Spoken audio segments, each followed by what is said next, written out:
Yeah, thank you, Myean. Committee on committee, electing a speaker, all I wanted, it was wrong.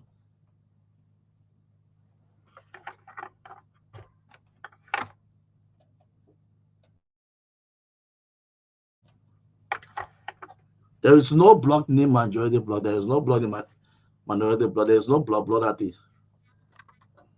Just go back and handle it. Go through your logs. Why don't want to go through your our rules? Why don't go through your laws? Why don't want to go? Why people don't want? Why our people don't want to go by it?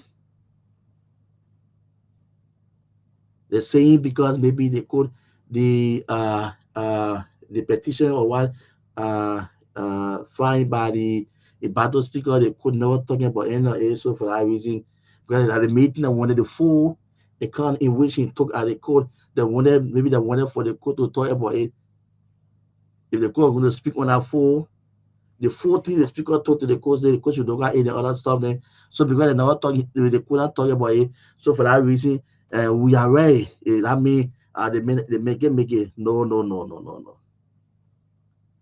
The book just give a whole write up and they says you go through the write up, you read it from the start to the end, they condemn some actions. So period. Meaning some things that you carry on, it was wrong. Go back and handle it together. Go back and put handle it. See what happened at that place today. See what happened at that place today. No, nobody else. Welcome to those of you just joining us online. Welcome to Closing Argument. I'm still working on the team of panelists, and I see my own big brother, Peabody, is at the back already. So as soon as the team gets set, they will be beginning on. He's already on the back. When I want to happen, nobody else. I said, I was thinking, I said, where is Senator DeLon? All the wars and things they don't want using during George Weah, that what happened now? Gangsters. When we remove George Weah and his gangsters, they want to happen to that place now. They want to happen to that place today. How you call it, Senator? What is so happening to that place today? At the Capitol building, you had police there with platoon. Whether that staff from the Capitol building, they care. It's on whose administration, Senator? So people just see that, but maybe the senator just hated this man. So George Weah, so for that reason, went to just so personal. But they were not happy that all the things you're talking about, the bad warning, all the bad adjective word, what you are describing, what that Myean is what happening now right now. See what happened to that Capitol building. And the Senate need to invite the police, the boss, they need to invite Gregory. The Senate need to do that. They came on a very serious investigation. They need to do that. They need to invite the RG. Can we see people see up there? You can see Zimbabwe, you can see South Africa. Haven't seen the people yet. Those people, in the parliament, the people can right there. They can tell all the people and all that thing. I know. I was just so disappointed that seeing the people going today for ministers and directors going for budget hearing. How will you go sit on that table atmosphere, that table environment? Somebody said they're brave. Brave. So what kind of good, hearing or what is good going to that place? What kind of environment, man? Why can we pause this thing? Yeah. See what happened on that ground, as we call it the political ground. See what happened between these people. Let's get a clear understanding and see what we can find a way forward. Because the more we keep sending people there and that type of tension there, that's the more we keep making the thing big and big. And the common people at the back now, the fear now will grab the country. They were looking at the weather just so dark. A very cool, sorrowful weather. You can illustrate that now a good weather for Liberia today. You have people at that place. It was a bloody Monday at that Capitol building. People busting people's head. So why can we pause? It forced for the Omanian to go to that place for we're gonna budget. I saw them today with a high and thing, forcing their way through because it's wrong.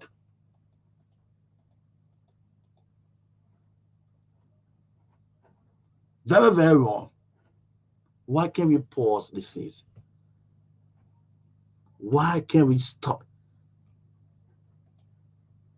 that tension to that place? Oh, that is serious tension at that place. That is serious tension. It is serious tension at that place there.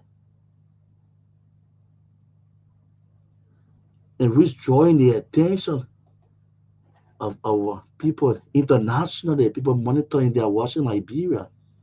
Again, they're monitoring Liberia. Tension at that place. Then people going there. What the old man going to do to that place there where they fire on their arm and thing?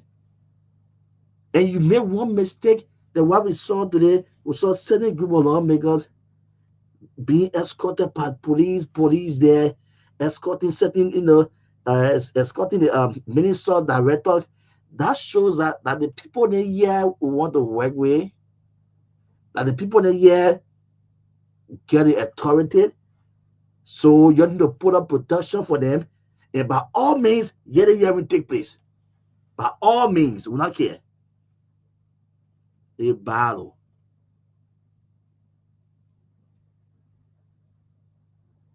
A bad. Very, very bad. Said into the viewer, even in over there.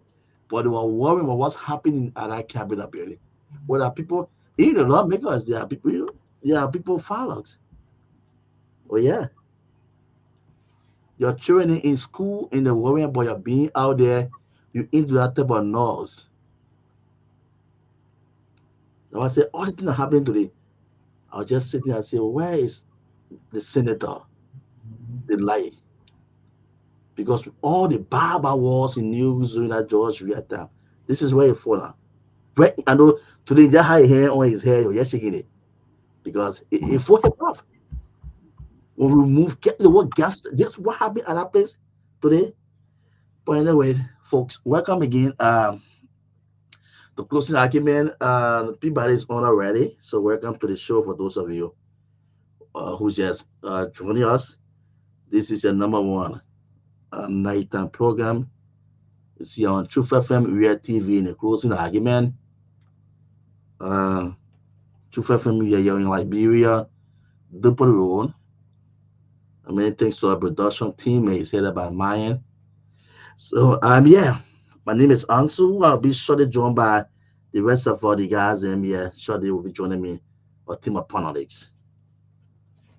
All these things happening, and you only be thinking about our people there that when the time reaches, they can take their time, they go stay online. No other representing the Kule, I want to say from Bomb County. He was there. He don't even know he functioned as a lawmaker. But he was there now saying in the hands of the police now. We know and they're escorting people now to go for hearing and giving instruction to police. What do you want to do to our country, my people? The money billion your leg. What do you want to do to the country? Hey, brother. How you doing, Ansu? Yeah, I'm following you, Ansu. I'm following you. You are touching on some stuff here today, Ansu. I'm following you. I'm listening, and all the different things that's happening. Ansu, you were there. You know what's been happening. It's such a shame, though. It's such a shame. It seems like we don't have a government in that country. We don't have control of that country, and that's why we tell you guys, what's happening, what happened today. In fact, but let me welcome everybody. Ansu, thank you. Stay right here, Ansu. You are on it today until the other guests then come forward or the other panelists come. Thank you so much, Ansu, for keeping up the show. But let me begin by telling you guys, we got about a week and a half for Christmas. I want to begin this. Uh, Ansu, you know what time is in Moreover? It's almost what? It's late, and these guys stay in the studio up to 1 o'clock in the morning, and they have to go home and have the family. So our way of giving back, we want to help them, and we put up our Cash App. We just have few people that contributed. We want you guys. In fact, one of our friend from all the way uh, uh, in Holland. Name is Aliyu Kamara. Aliyu was very generous in sending us a small gift of $25 from all the way Holland. In fact, I gotta go pick up the money. I haven't even gone to pick it up. But I mean, from all the way Holland, he was very gracious. He watched the show and want to help the guys and send a small gift of $25. We want you guys to help. We got 1.5 weeks. So what we're gonna do sometime this week, I think Thursday, we're gonna use the first 20, 30 minutes to just ask you. It's a voluntary gift. If you want to do it, 10, 20, $25, 50, 100, anything you want to give to help them. We ask that you please do that. We want to just give them a small Christmas gift. It's not much, it's nothing, but I just something they can go home with and buy food for the family, or just have a meal or something, just in appreciation what they do for us. So we encourage you to do it if you want to. We're going to put our Cash App up soon. The $ TCA 2500 $TCA 2500. We want to just want to encourage you, if you want to give, just donate, and when you do that, just put it in here and let us know. But we really want to help these guys, and we are asking you for your generous contribution. Christmas is a time of sharing, and giving, and I hope we all can do that to help these young people. So we want to encourage you to do that. We're looking forward to a very exciting show tonight. A lot of things happening. I'm sure we're just touching on some of the things that happen at the Capitol building, some of the people that we have called to be part of this that should be helping. They have not done anything really, and I enjoy him even calling Senator Dillon name, who was so much advocate human rights and stuff like that. Look what happened to the Capitol building before it happened. You know, the the speaker, the legitimate speaker, Speaker Kofa, called for restraint from complication. The executive, he said the executive must refrain from complicating this treasonous plot, he warns. Let me just read today. The Front Page Africa is reporting it was very bloody on the Capitol Hill today. Very bloody. To see people who we trust, people who we put our law, who should be the one leading our country, resulting in serious fight, serious bloodshed that have even led to some official getting hurt.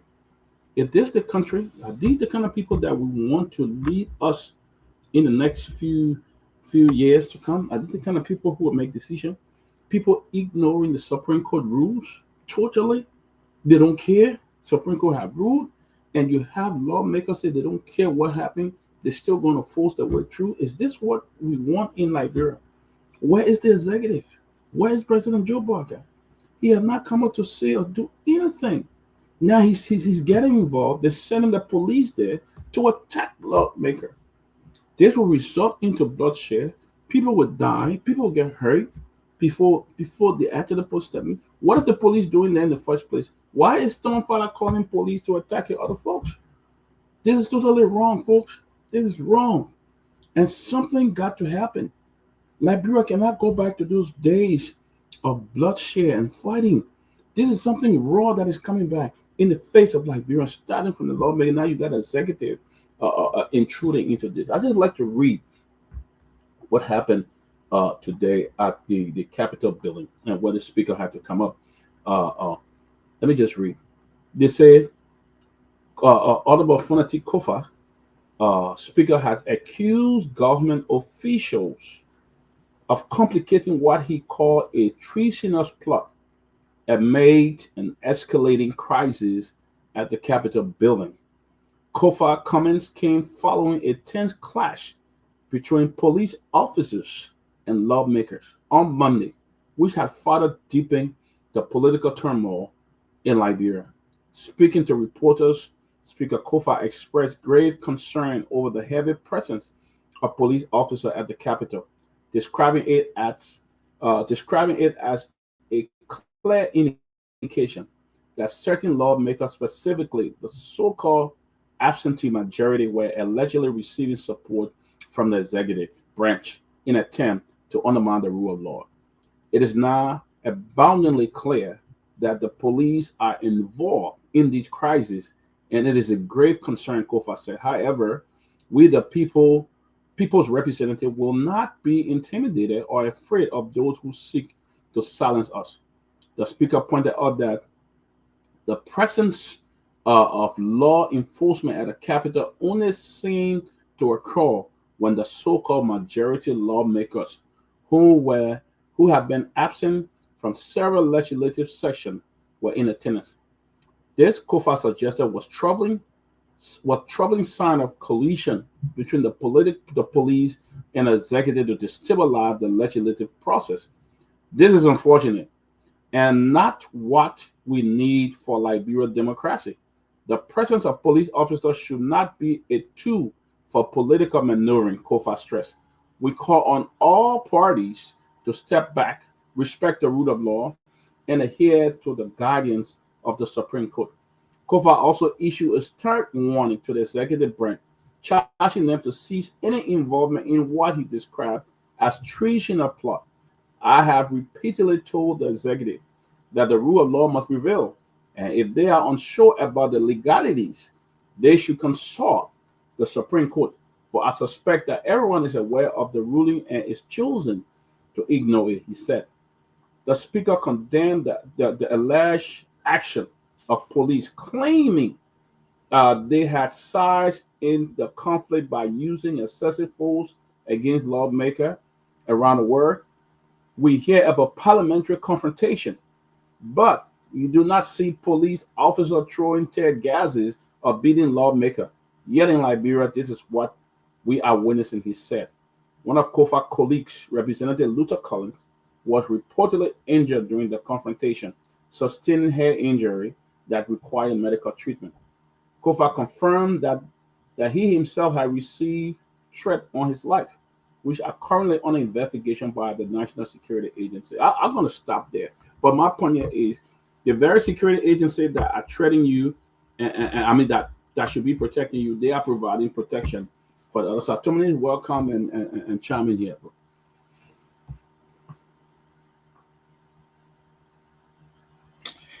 Yes, it's good to be back. I hope everybody having had a nice weekend and so forth. Uh, Ansu, good to see you. I hope all is well at your end.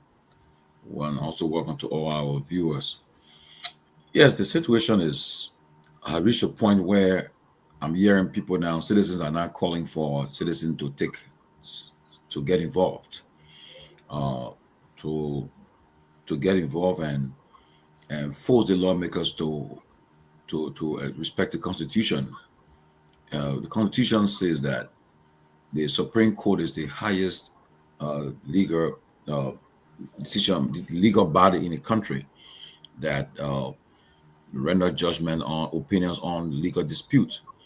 If we say that, and the Supreme Court came out and said that all what you guys are doing is illegal, you guys are doing performing is illegal, removing the speaker, electing speaker, setting a committee, suspending people are all illegal.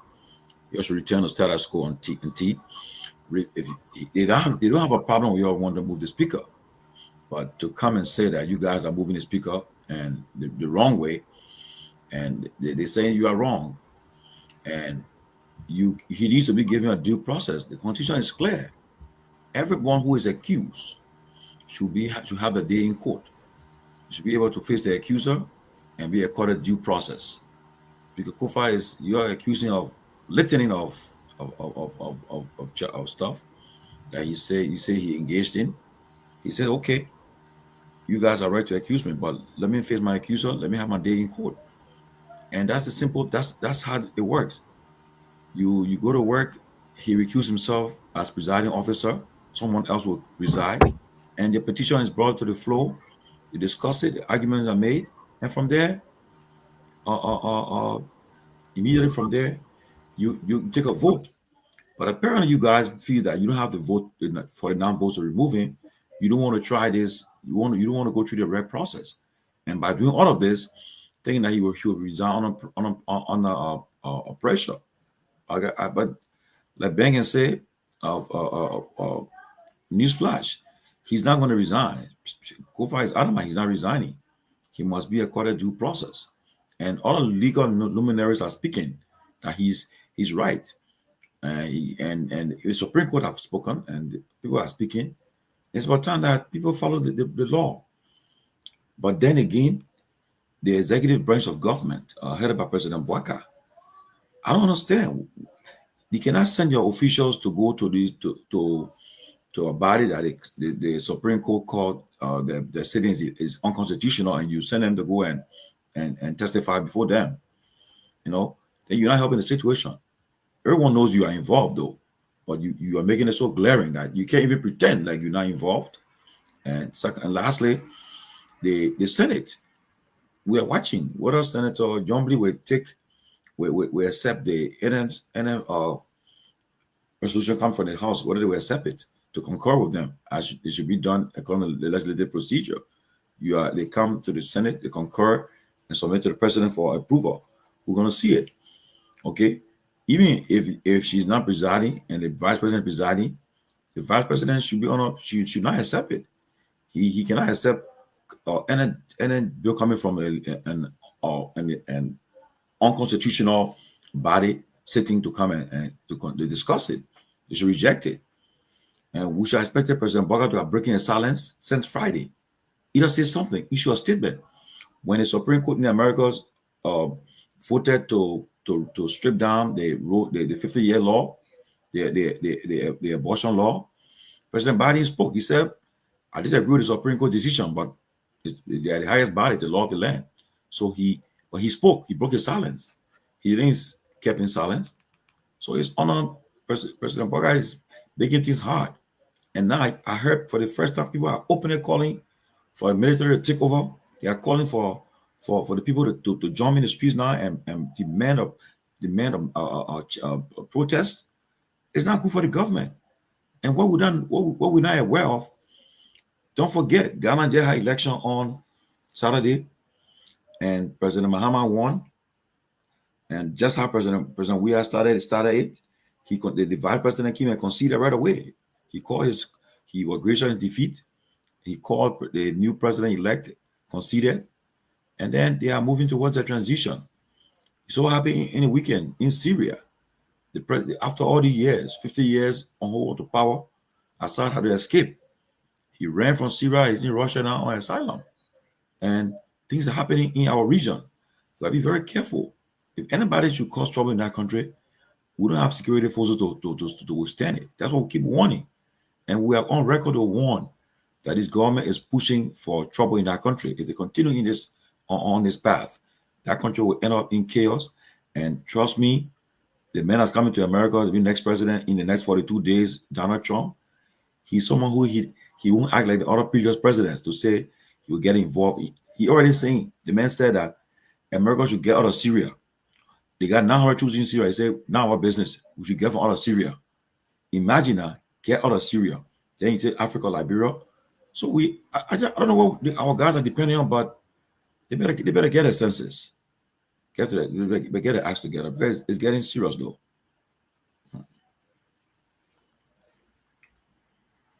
Right, Tomalin, it's getting serious, and Liberian people look up to the leader for guidance, but it appears that Liberians don't have a guidance from the leader. Well, Lofa, I thought Lofa said you're coming do something today before the show. Then he didn't show up. Lofa was just here. He went. But he made some suggestion and then he not following through. I wish you could share the video. I wish you had a video to show. What he said he was gonna do. What happened at the Capitol building? Yeah, Lofa said he's gonna do it, but Lofa here right now. I wish we could because it is very bad. That video was bad though. The video was bad. It was sad. And then the police is there taking side. Why should the government? Why these don't look at bodyguards and start to react? and start to attack them too. You know Yeah, what everybody, happened? you know, that's the only country where I see the blatant disrespect for the Constitution. I mean, they don't care. They don't care. If the Supreme Court came out with opinion, the president should come out and at least give a remark. You gonna arrest You Susan know, Pay? It's the organic law of the land. of course, the Constitution is. You see, and if they can sit there and disrespect it and say we're not going to go by A, we're going to go out, and then the executive still trying to send people to them, uh, uh, uh, uh, uh, that's wrong. That's wrong. It's totally wrong, and I don't think this should be encouraged. You see, these are the kind of things that bring in serious problem in the country. And then later on, people will say, "Oh, uh, uh, uh, uh, uh, you see, but the president have not even spoken." There's my point to me. You have a president that have not even said a word about what is happening. He's mute. The situation today at the Capitol building. Why should Liberian be seeing this? This is not news. Or to be walking up and down. I mean, you have people coming up and down and acting like there's so much this. I mean, And living. I heard something. They said that they were about to issue sanction today on Liberian, but it says one guy they called Pewee. He wrote to people and told the people not they should suspend the sanction. So only Zimbabwe, Sudan, and another country guy issued a sanction. So Pewee started the sanction today. Oh. You know, another thing too, this government Benny Power one here. If you read the 21 day, I mean the 11 months rating is very bad for the government. Very bad. So Pewee wrote the State Department and the Treasury Department not to issue sanction. Wow, Pewee got a power. He read it. People didn't play anything. Oh. Tomalin, you get a raw propaganda on Pewee. Pewee will respond. Yeah.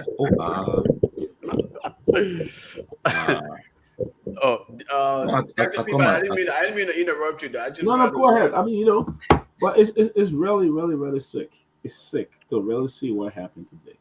I know Pewee are different man. You got connection at the State Department still, so. I have just given up in some area for Liberia. If they can go to the highest level to see lawmakers blatantly ignoring. Oh, yours. Why you put that thing? I was watch it. If I play what happened today. So yeah, Dr. Peabody, good to be back on here. Sorry guys, I jumped on earlier, but I had to grab me something. I just munched on something. Guys, just got home. I was a little hungry, so I said let me grab something to chew on before I get on. But based on what you guys were talking about, though, let me just say, I always knew this. I thought about this, and I least expected anything more than what we are experiencing today. But one thing I should say, though, I want to remind all of us, all of those guys in our house, those are individuals who are heavily reliant on government jobs. Okay, they are playing as though they're ignorant. Okay, they're not ignorant. They know exactly what they're doing. They're trying to create this environment where people would think that, okay, the people are afraid there's going to be some kind of chaos, so let us just give up, and then they can continue their corrupt practices, like I said before. And I want to be consistent with my view. Both sides are not in the interest of the people, and that's part of the reason why I see no reason to even speak in either of their interests, because they're not in the interest of the people. Both sides have been just in total disregard for the plights of the people. They have always been just like that. These guys are not stupid to the extent where they will allow any war to come in Liberia. I can tell you this for a fact. All of those guys outside of Liberia, they're flat on their faces. And in Liberia, they only rely on government jobs. That's the only thing. So if they think they're ignorant enough to allow this country to plunge into chaos, yes, we don't want our people to have to go through everything again. Because if they have to go through these things, there are three categories of people who end up as victims. The women, children, and the elderly people. They may end up as much more victims of the situation. But these guys know within themselves they can afford to sit outside of government no more. So I am doubting that they will sit there and be as ignorant as they are behaving to allow something else to happen in the country where our neighbors are looking to move forward, and they are transforming their country while they're sitting and behaving as though they're a bunch of hooligans. I don't think it's going to happen. But yeah, let me play the videos that happen. Or probably we might want to allow Pewee to chime in before I play the videos, if that is okay. But I doubt strongly that these guys are that ignorant to allow Liberia to fall back into those days, the dark days that all of us regret and we don't want to have to go back to. They are heavily relying on government jobs, and we know this. So I think they're probably smarter than that.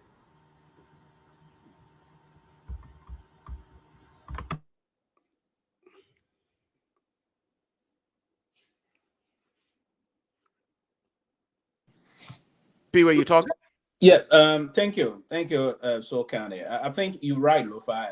It's very important, but they are doing things that are all the things they are doing. These are things that are tantamount of creating chaos in the country on the most serious note, and it's terrible. Outside of Liberia, there's zero.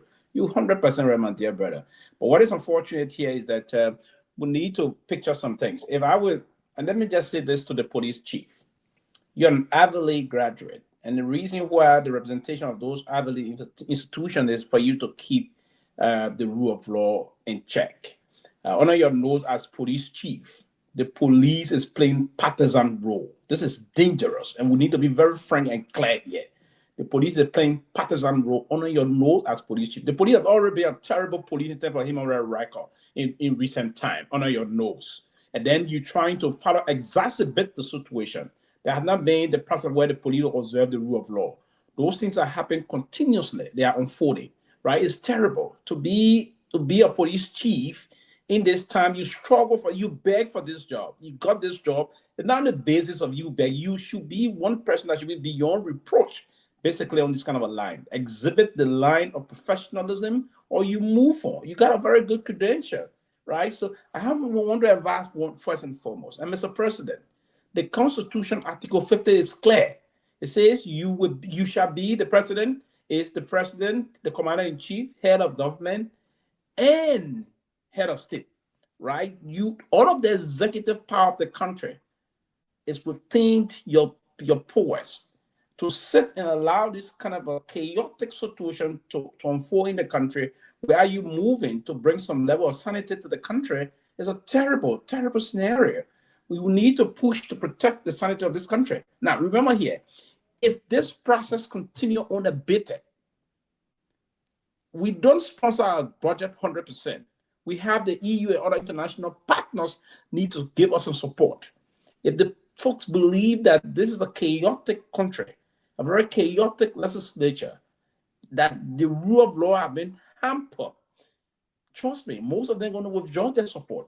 If those support are withdrawn from our budget system, it will further exacerbate the suffering of the Liberian people, because we as a government alone cannot sustain our budget to them in the tune of $800+ million. We cannot. We have to rely on the European support and other support coming from other institutions, rather bilateral solutions and the rest of that. So it is time that we call this process the Supreme Court issue. We, not lawyers, will go and read what is the definition of ultra-virus, right? We, not lawyers, will even know the meaning of that ultra-virus, right? I was just speaking to one of the senators of the Honorable Liberian Senate, and they're very concerned about the situation. The Senate is saying they're not going to act on nothing coming from those would-be a bunch of hooligans and petty criminals, if I want to put it the way I want to put it now, and that pretending to be majority bloc. The Senate is saying they're not going to act on nothing coming from them. The action today on the part of the police, sanctioned by the Ministry of Justice and the Office of the Liberian President, is clear that the president first said he's not taking side. This is clear that the president is not taking side in this matter. It is terrible. It is undermining democracy. If we will continue to undermine democracy in this kind of weird manner, I think it does not speak well for the country. So we all need to be very mindful here. People that were blocked The first time in many years, I haven't seen this before. Madam Sirleaf was very clear. She didn't want something. She went after it and did what she could as president of the country. Under the reign of former President George Myean Weah, nothing of such unfolded, of such magnitude unfolded at the Liberian legislature. It is wrong. We need to bring this situation to halt. Mr. J. Funanti Kofa is the legitimate speaker of the Republic of Liberia. Until you can have him removed, he is the speaker. Respect the Supreme Court ruling. To not respect the ruling from the august institution like the Honorable Supreme Court, that is tantamount to undermining democracy. Tomorrow you're setting room for other people to get up and do some things that will undermine our country. So I think enough is enough. Hence, otherwise, it's just what I'm going to stop, Mr. President. Mr. Police Director, I just thought to warn you on these kind of things and remind you that, hey, listen, you came from somewhere great. You can still go and survive. You don't have to be the way you behave. You don't have to be the kind of person to run a police that will be very corrupt and violating the rights of the people of Liberia. This is dangerous. And we don't want to continue to set this kind of a dangerous precedent in the history of our country. Thank you, Pewee. Thank you, Pewee. You said it to the point. We'd like to welcome Abu. Abu, you've been following the show. Welcome, and you want to chime in what happened today at the Capitol building? Yeah, that Judah people from Pewee are doing something in the back. Okay. Follow. Okay. So yeah, I think I did my intro. So let me just go ahead and play this video that based on what happened today, just to highlight what transpired today at the Capitol. So, guys, let me know the audio.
And for those of you in Radio Land, just to give you a little bit of overview as to what is happening here, this is the calamity you voted for. Police officers are in total disregard for those you voted into office. That includes your lawmakers. They are now using baton to whoop the devil out of the lawmakers that you elected. Okay, police officers now disregard, even though a lot of them are referred to as lawbreakers, but this is in the Capitol, right? Where the police officers are supposed to exhibit some level of tolerance and high professionalism. Unfortunately, they have engaged into what we call barbaric and rebel behavior. So the video we're playing here, a lot of you on following up via the radio, you may not have the opportunity to see it, the visual aspect of it, but you should just listen to the narrative, and hopefully as we analyze it, you will hear for yourself.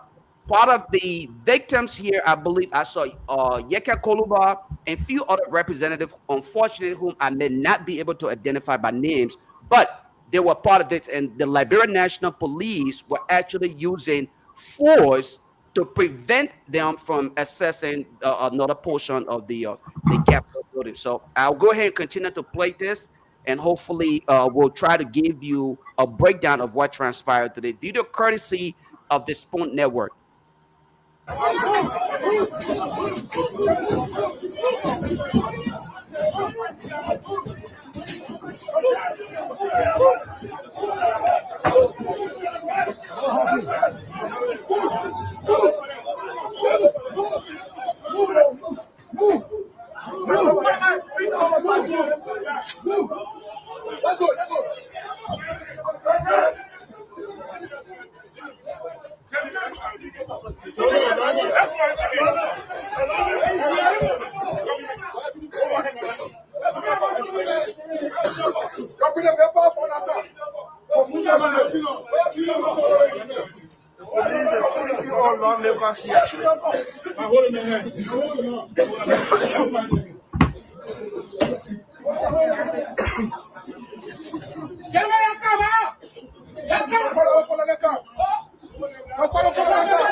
Okay, I'm gonna cut that short, and I'm also gonna play another video here where uh, a journalist he was actually beaten, according to what we heard.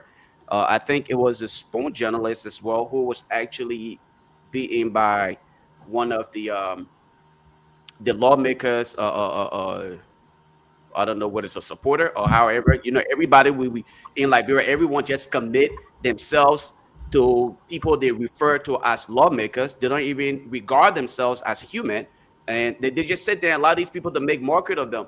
So let me play this other video here where they were actually telling us how it all started, and that way you can follow through here. This is where it all started from this morning. Let's give a quick here we go. We don't know. We now invited the police present here. But they are all here in front of me. They are all here this morning, outside and inside of the Capitol building. So we just want the world to know and President Walker to know this is what's going on. This place is our place. It is not a police station, but the police are taking over. Okay, the police took over the entire facility. Instead of having lawmakers going to work for you guys, get the job done. Instead, now is much more of a police headquarters where they can simply go out there and behave barbarically without any regard for you, the people who's supposed to be of much more concern. And this is the video where Dixon Sibo is seen being very disrespectful. And let me see if I can get it play out here for you. Now stop at this point. Let me escape it here, and then hopefully we can all chime in. I think we have seen and heard enough. The people, hopefully the folks back home can call and chime in on this conversation and give us the view as to what they make of these guys behaving the way they are behaving, to insult journalists and hopefully, I don't know what it is, but authorize their flogging because they are not in your interest. I don't understand why that should be the case. But again, this is Liberia for us. So let me share this video here quickly. And let's share it. Then we'll get back in the conversation. People, hopefully, the folks back home can turn. Somebody play something. Please turn it off, please. Give us the view as to these guys behaving. Turn it off, please. If you're playing something in the back, turn it off. Hopefully, I don't know what it is, but authorized. Guys, if you're listening to another device, please either lower the volume on that. For us, so let me share this video here quickly. And let's share it. Everybody go ahead. Somebody's playing something in the back, and it's literally disturbing what we have going on here. But go ahead. All right, guys. So this is it. In the first place, okay. The Peabody, yeah, you're coming. Hold on one second. You're coming. In the first place, what is the police doing there at the Capitol building? There was nobody fighting among themselves there. There's nobody doing things. What is the police doing there? I think this is a gross insubordination of the law. The police already have a tainted record when it comes to human rights attacking people. There's no way that the police should have been on that Capitol building today, or they should have been to where they were signed. The only person that had the right to call for police backup or anything was going wrong on that Capitol building today was the legitimate speaker. What is shown here is a clear indication that the government is now forcing things, trying to make things happen. The rule of law does not proceed like this. Apparently, people in the government do not understand the interpretation of the Supreme Court. Let them ask for guidance. But today, what they did was totally insubordination, was totally contrary to the laws of Liberia. Those people bend on that hill, the bending section, they will argue, they will do things among themselves.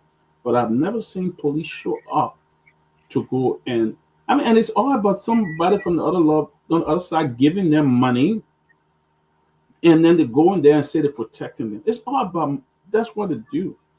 Okay, what if somebody would have come up and something worse would have happened there today? I mean, I think it was disgraceful on the part of the police, and unfortunately, that's the country a lot of Liberians found themselves in. Go ahead, Abu. Yeah, it's good to be here. Good being here. You might be aware a couple of things happened today. Ranging from the Capitol Hill, and some of the good news from the executive. The minister, the NTA restore operations to Buchanan, and some part of the the central region. So far so good. I think we are here to inform the people about some of the things that are unfolding in respect of our side. So it's good being here. Yeah, but quickly before Judah comes in, uh, there is an indisputable fact that the police is there to provide or to protect life and property. So, given the current saga on Capitol Hill, there have been tensions mounting both from the majority bloc and the minority bloc, and Barrow Speaker Ferdinand Cover bloc and the majority bloc headed by General Samuel Koga.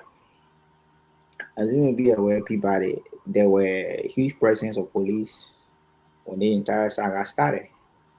Some of the lawmakers from that bloc were seen preventing a colleagues from conducting section in the John Chimo, May Chimo, I mean.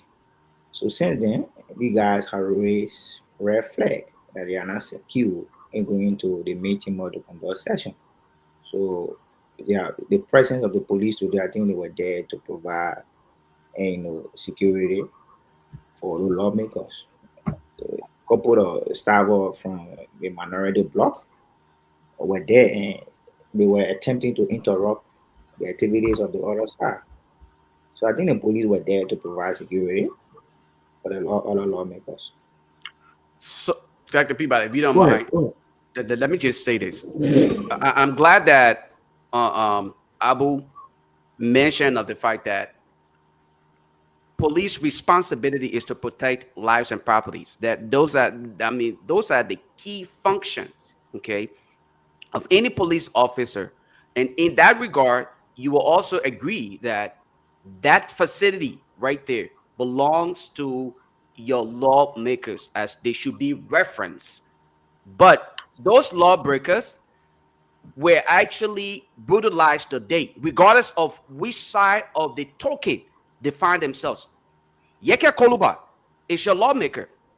Okay. Why was he not protected today? As you claim, the police are to protect lives and property.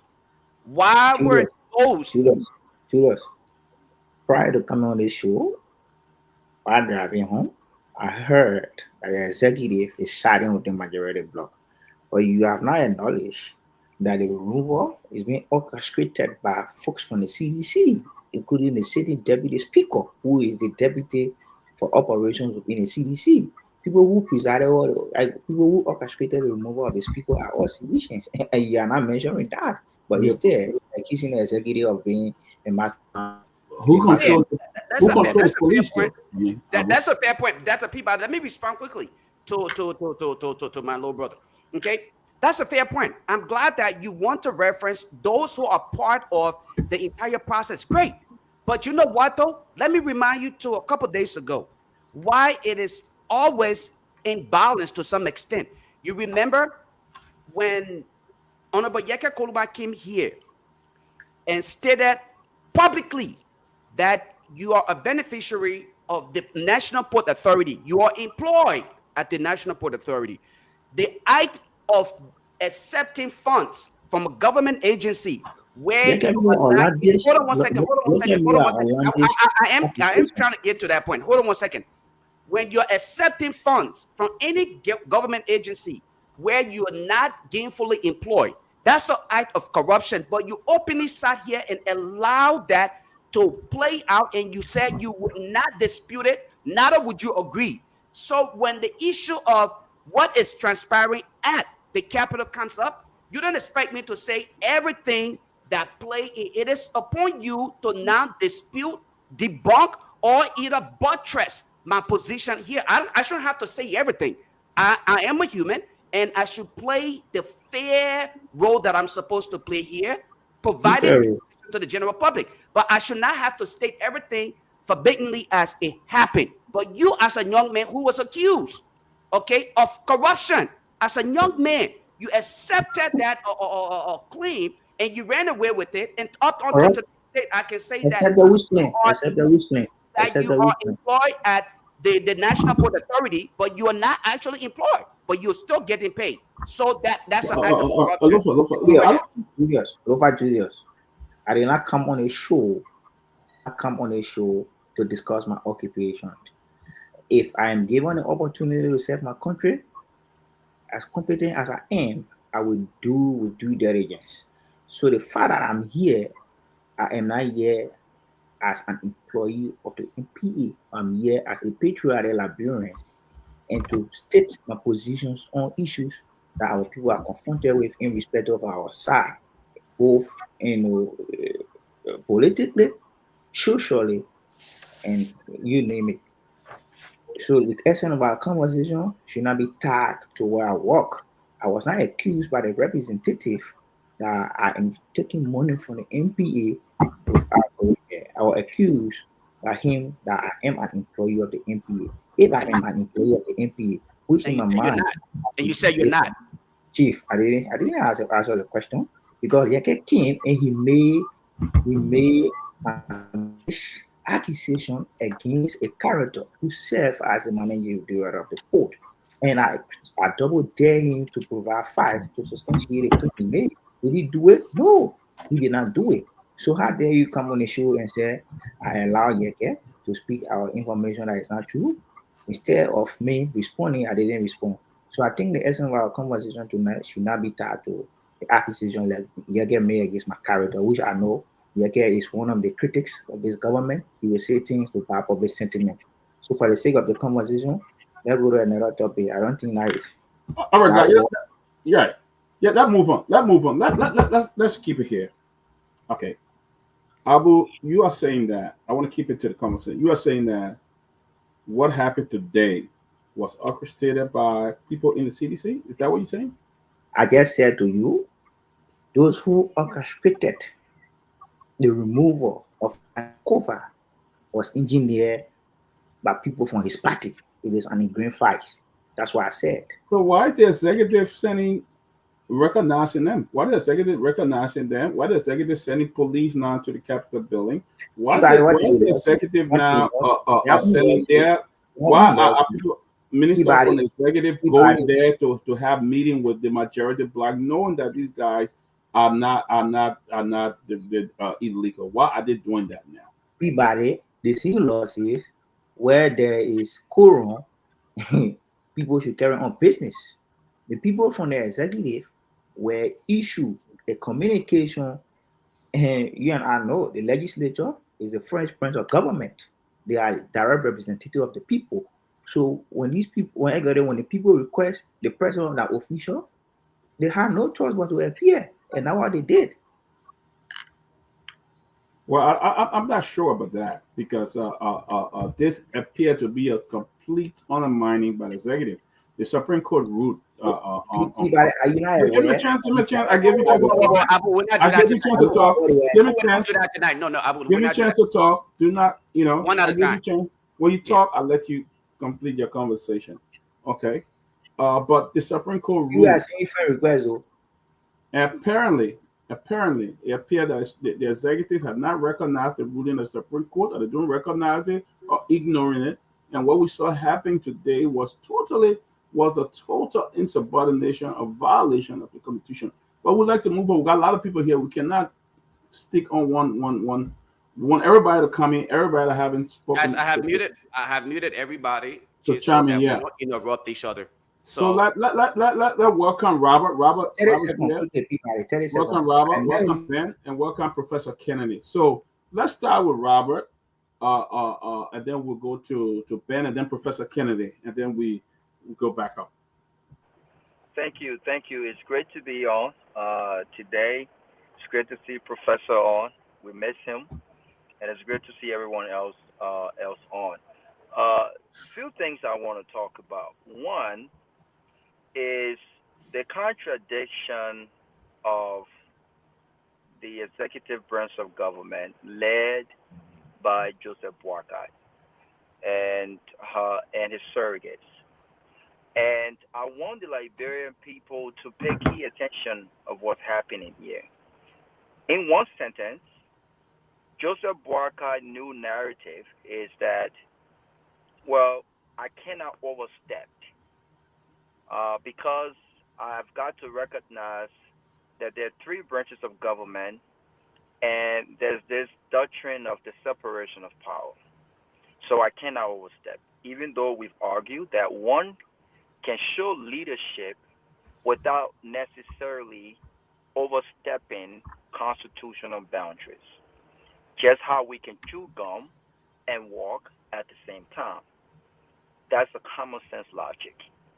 That a serious leader in these moments and under these circumstances, knowing very well how this has the propensity to impact the people's business and impact his own agenda, and how this could potentially impact his reelection politically, will try to show some sort of leadership without necessarily interfering. But in one sentence, they said, well, we can't interfere, we can't intervene, we can't do this. But in another sentence, here we see the police under the watch of the executive branch of government going to Capitol Hill without the authorization of leaders at the Capitol Hill. So is this considered an intervention? Would this be considered an overstep of the doctrine of separation of power as per the Constitution? Or is the executive branch of government doing its due diligence or doing its job? I want you to think about this. There would have been absolutely no way that those guys would have stepped on Capitol Hill without being called. Remember, we've argued here relentlessly that the Supreme Court have basically drawn the line when it comes to how far they can go. At least they have done their part as per the Constitution. Joseph Boakai has said, I can't do anything. I can't even show leadership. Any sign of leadership in this matter will me be overstepping my boundaries legally. So I will just sit there and keep quiet. Yet and still, you see the police on Capitol building. I'm not sure who called them. I'm not sure for what purpose they've gone there. You see what they've done, right? So are they cherry picking when to intervene? Are they cherry picking when to get involved? Or what? I don't get this. Number two, when you see the president agreeing to send top government officials to the so-called majority bloc in any discussion as it relates to the budget and passage of the budget, knowing fully well that the Supreme Court, as explicit as they could have been, have said that the assembling, the sittings, and the actions of those guys has violated not only the Constitution but the rules and regulations of the House of Representatives. It's indicative that this president and this government has surely picked a side. And the side that they've picked is not on the side of the law. I don't know any other action, directly or indirectly, that would signal to Liberians that this president, from the genesis of this ordeal, has been involved in the unconstitutional attempt to remove the speaker. I said it from the beginning. I said you cannot convince me any other way that a removal of this magnitude can happen without the approval stamp of the president of Liberia. Because the president of Liberia is the most powerful man, not only in Liberia, but he has unlimited powers, unlike any other executive in the entire world. That this will happen without his involvement. That this will happen without his consultation. That this will happen without him being briefed about it. It was all a strategy. Because if Joseph Boakai respected the laws, if Joseph Boakai respected the Constitution, if Joseph Boakai seriously respected the hour in his arrest, a flagship policy of his, Joseph Boakai would demand that not his minister of finance or any other senior member appear before the illegal bloc to debate this budget, because they do not have the constitutional and legal power to do so. So I want us to think about this before the other guys come in. What else do we need to understand and come to a realization that this president not only lacked leadership, that this president not only lacked, this is not surprising to me. I've been known this. We saw what happened under his watch as the chairman of the CPP. CPP collapsed. And when everyone was talking about his 30, 42 years of leadership, he did not show wisdom. He did not show that he was the elder in the room. This is no surprise to me when you see Joseph Boakai being muted under such a difficult circumstances. When you watch the illegal act, unconstitutional act taking place, and the president cannot even speak. Lastly, let's not forget that Joseph Boakai is not only president of Liberia. Joseph Boakai is leader of the Unity Party. Over the next few weeks, we will hear all of these narratives that Joseph Boakai must throw wisely. He must be careful how he speaks and address this issue without overstepping his boundary. I want those who are making this argument to think about this question. Has Joseph Boakai met with members of the Unity Party who are lawmakers and are directly involved in this crisis? Has he met with them? Would that be considered overstepping his constitutional boundaries? If Joseph Boakai is considered to meet with his caucus, he can do that as president. He can get his vice president involved as former lawmakers. Has he done any of these things? This, my friend, tells us that not only Joseph Boakai is involved directly, that not only Joseph Boakai has picked a side, and that side is the unconstitutional and illegal side, that Joseph Boakai is a direct influence of what has occurred. And if we are not careful as a country, what you saw happen today, remember, the police is not capacitated. If the Kofa Black decides to have men from the streets come and contest with the police is not capacitated to withstand what we saw today. We must be careful. What you see on Capitol here today could turn and could get worse. We must be careful. If we don't take action as Liberians, if we don't stand up as Liberians to say enough is enough and demand leadership from our sides, what you see happen today could be worse. Thank you. All right, let's move on. Robert, if I can just talk. Go ahead. I want to say something really quick. Professor Kennedy got to come on. Lofa, let's go to the other guys. Okay. Let's Professor Kennedy. Let's go in. I just wanted to say if we can just be concise so that other can chime in, because the folks are asking to chime in. Let's be concise with your inputs so that we can give the phone line to the folks to contribute as well. We're not going to the phone line, Lofa, right now. Let's continue. No, not right now. I'm saying so we could give them the opportunity to chime in later. Exactly.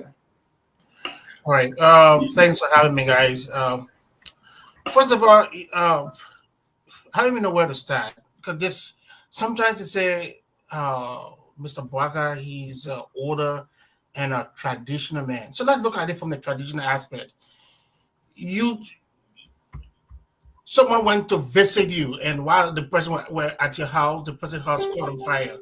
This is the scenario of him, this president and this speaker going to a room, and the speaker had a problem. Common courtesy you will be concerned because this person came to visit you, this person, and you travel, you went somewhere, and then something happened. But I mean, the man is behaving like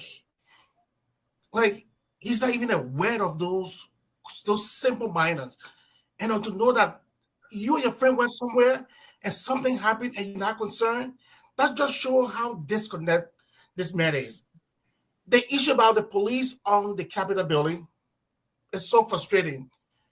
Most of the people who are supporting the other side have always said this is a political issue, which of course some of us said no, this is not political. But for the sake of this discussion, let's agree that this is a political issue. Now, why are you bringing the police in? Let them do it politically. Let the lawmakers argue. I have seen lawmakers all over the world throw chairs at one another. What are the police doing there? And I want to tell the other lawmakers on the other side, now that the other side have the police, you have to come tomorrow and bring other people with you to defend you. The president wants this thing, and this thing would not settle by just simple, it's not going to settle peacefully. It's going to get really bad before it gets better. And since the president wants it to go that way, you have to give him what he wants. And let's see whose government is this. Because if you love this government, if this is your government, you will not be praying for this kind of chaos. But one reason why people want to fight in their own homes is because there's nothing there. You know, when you go into into your friend's house and the messenger man come let's fight. The reason why he wants to fight in his house, he ain't got nothing in the house, so there's nothing there for to be destroyed. Joseph Parker know that he have done nothing. So right now, we're trying to create this chaos and then blame it on this issue. I will rest there for now. Professor Kennedy, once again, good to have you back, Professor. Yeah, thanks so much for having me here, Henry. Doc, I want to say, and hello to all the other panelists. Look, what's happening right now in Liberia, whether you supported President Boycott in the elections, you didn't support him, what's happening right now is affecting everybody in the country, no matter who you are. And it's something where the president really needs to show leadership, right? Because the talk about this thing has been happening. It came out initially in March, I think, in the Analyst newspaper, when there was accusations that the president was paying bribes for people to try to unseat the speaker. And then it came out again in October when lawmakers were openly admitting, some lawmakers were openly admitting that we're receiving up to maybe $15,000 or so to unseat the speaker. Where in the world can someone openly commit to a crime and the Minister of Justice does not step in and bring charges against these people? So what is happening in Liberia is a total absence of the rule of law. And this is the reason why in November, you have one of the most reputable magazines out there, or a polling company out there, Jallah, that came out and said Liberia is ranked third from the bottom in terms of places where people feel safe. This thing is going to really, really hurt Liberians as a whole. The people who are fighting in there, they're doing so for their own self-interest. They're not doing so for the Liberian people. Let's get that straight first of all. And the president is showing a lack of leadership because Nelson Mandela said the thing that is killing Africa is we have leaders who are not real leaders.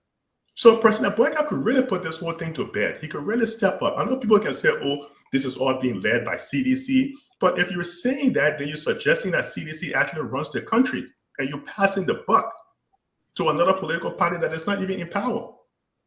So President Boyka needs to step up and show leadership, because here's what's happening. And I will say this to close.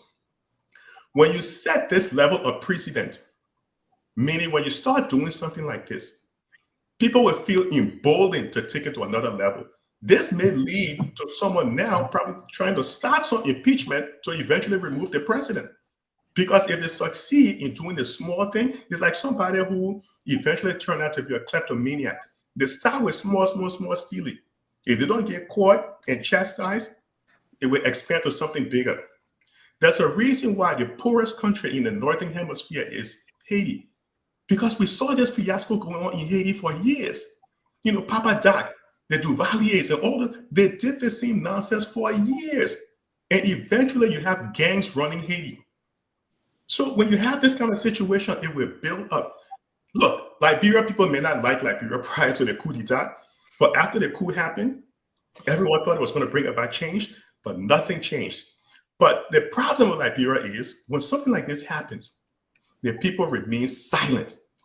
When the president of South Korea started that nonsense about instituting martial law, what happened? Immediately the South Koreans took to the street. They went up against the president, they locked down the capital, and immediately he pulled that nonsense off the table. And now people are calling to impeach him.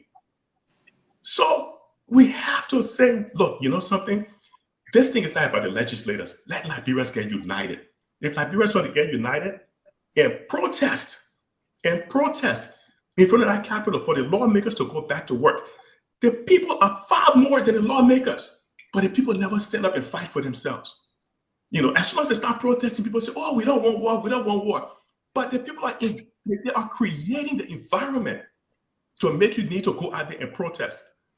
Because the whole year has been total chaos in this administration. It's sad to say, but President Boyka came in from the inaugural address where he almost fainted and he couldn't finish his inaugural address to all this fiasco going on the entire year.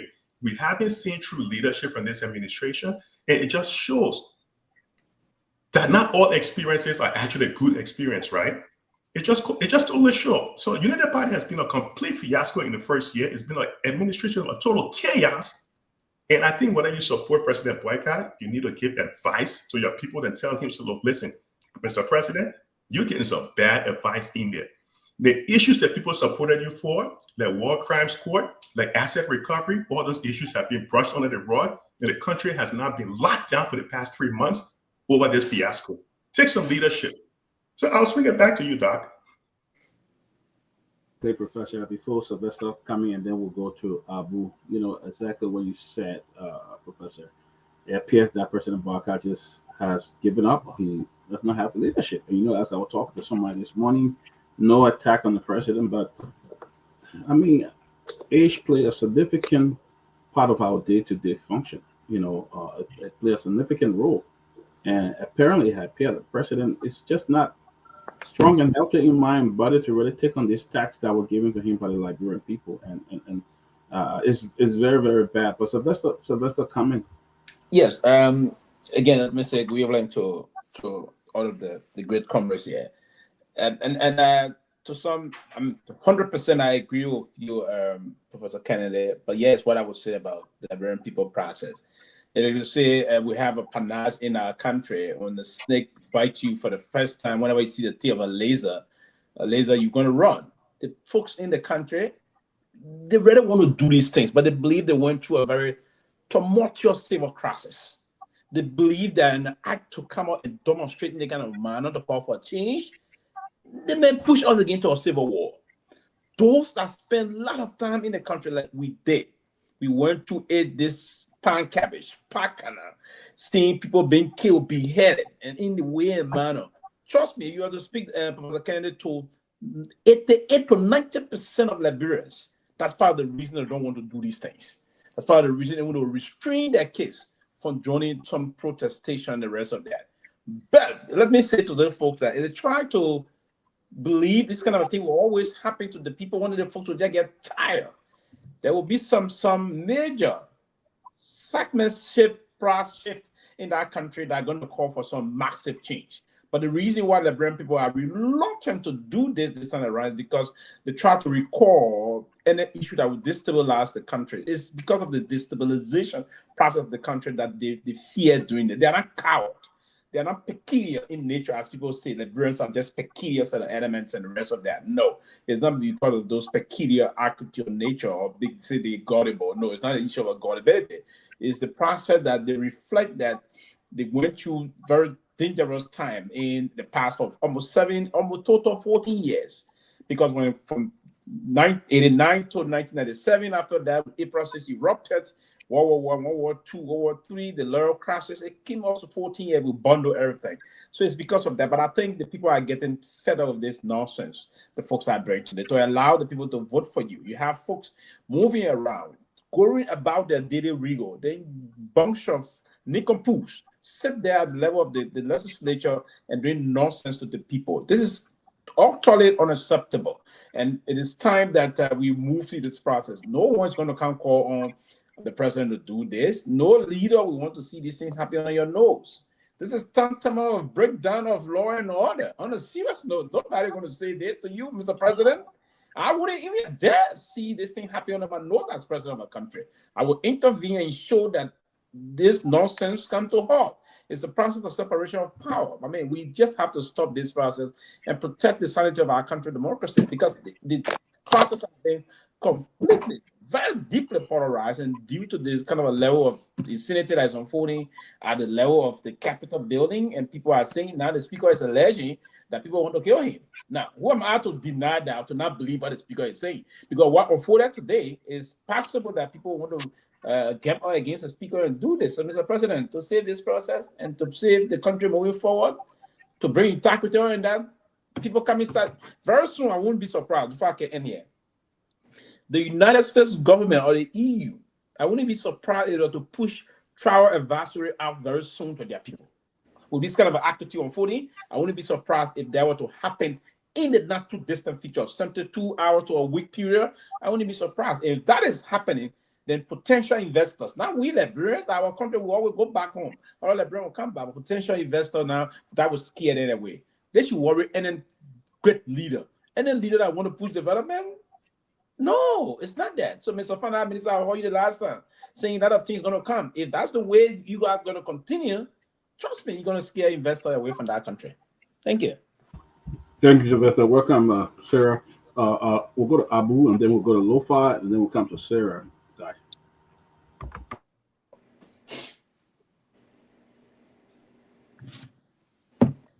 We can hear you, though. Abu, you muted, I think. You're muted, bro.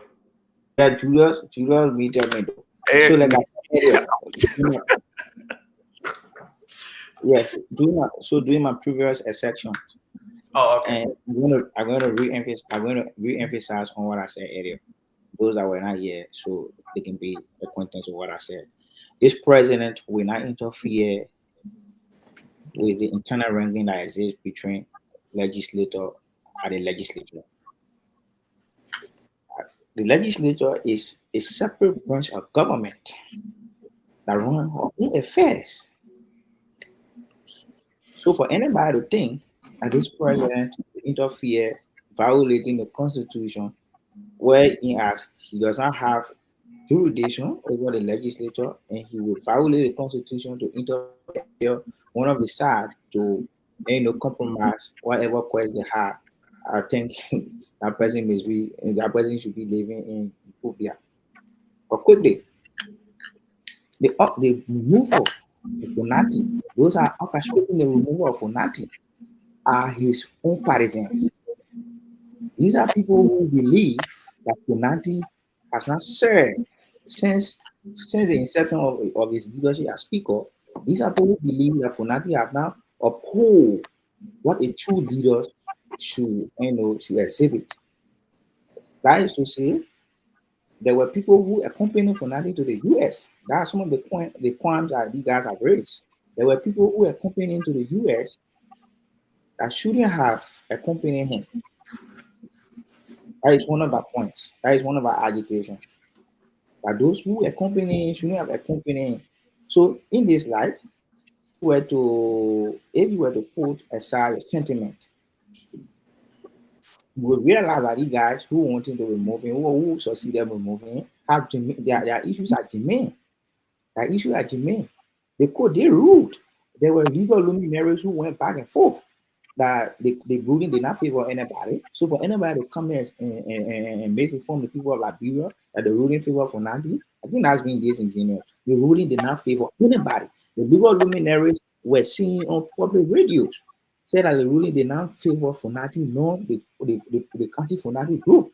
So for somebody to come and sit there and say the ruling favor Funati, that's being disingenuous. And we should not be doing this. The essence of the platform is to inform the people about happenings across the country. That's why your Elano will participate or participate. The essence of our being here is to educate the people, and the people deserve the facts, not perception. Okay, before we go to Lofa, what do you mean by the speaker came with some people that should have not come with him? What do you mean by that? That's great question, Peabody. Great question. That's a point. Anti-Funati folks have raised. Anti-Funati folks have raised. He said the immunity. Who are some of those people? Yes, can you name some of them for us?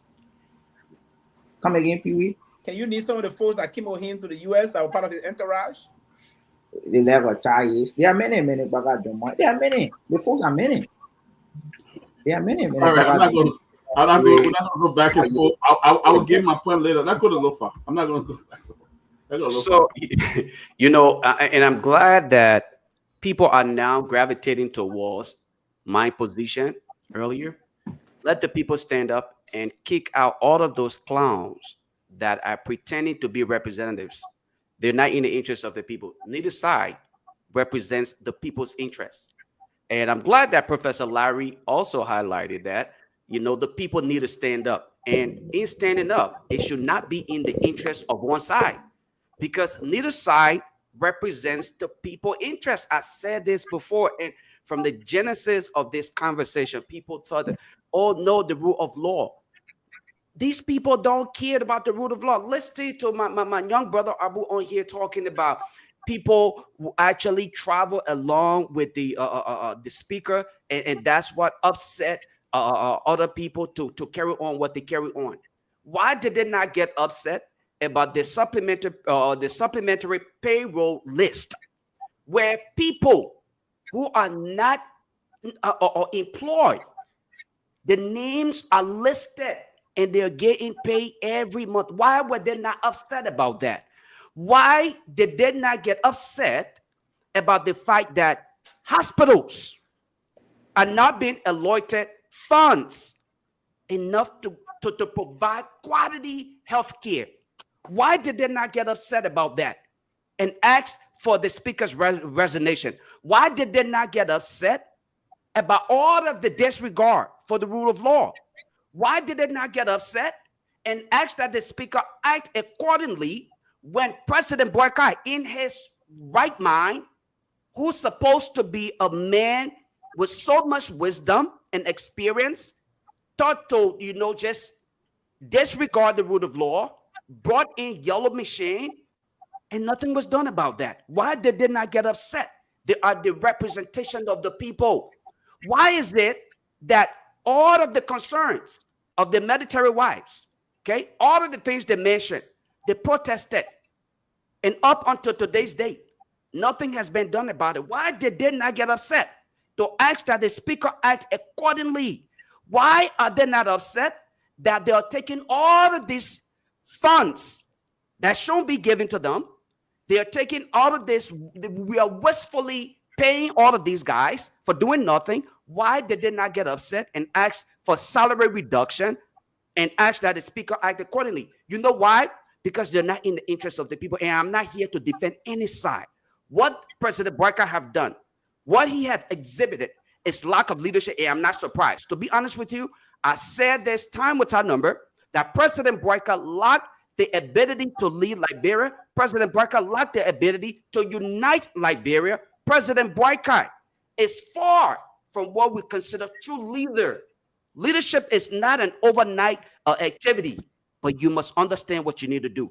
Going forward, I'll say and stop on this note, Liberians need to stand up.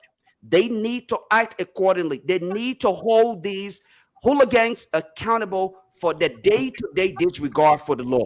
Thank you. Sarah, welcome. Let's go to Sarah. Sarah, you following the conversation. Yeah, thank you so much. Thank you guys for having me, and I want to say hi to everyone.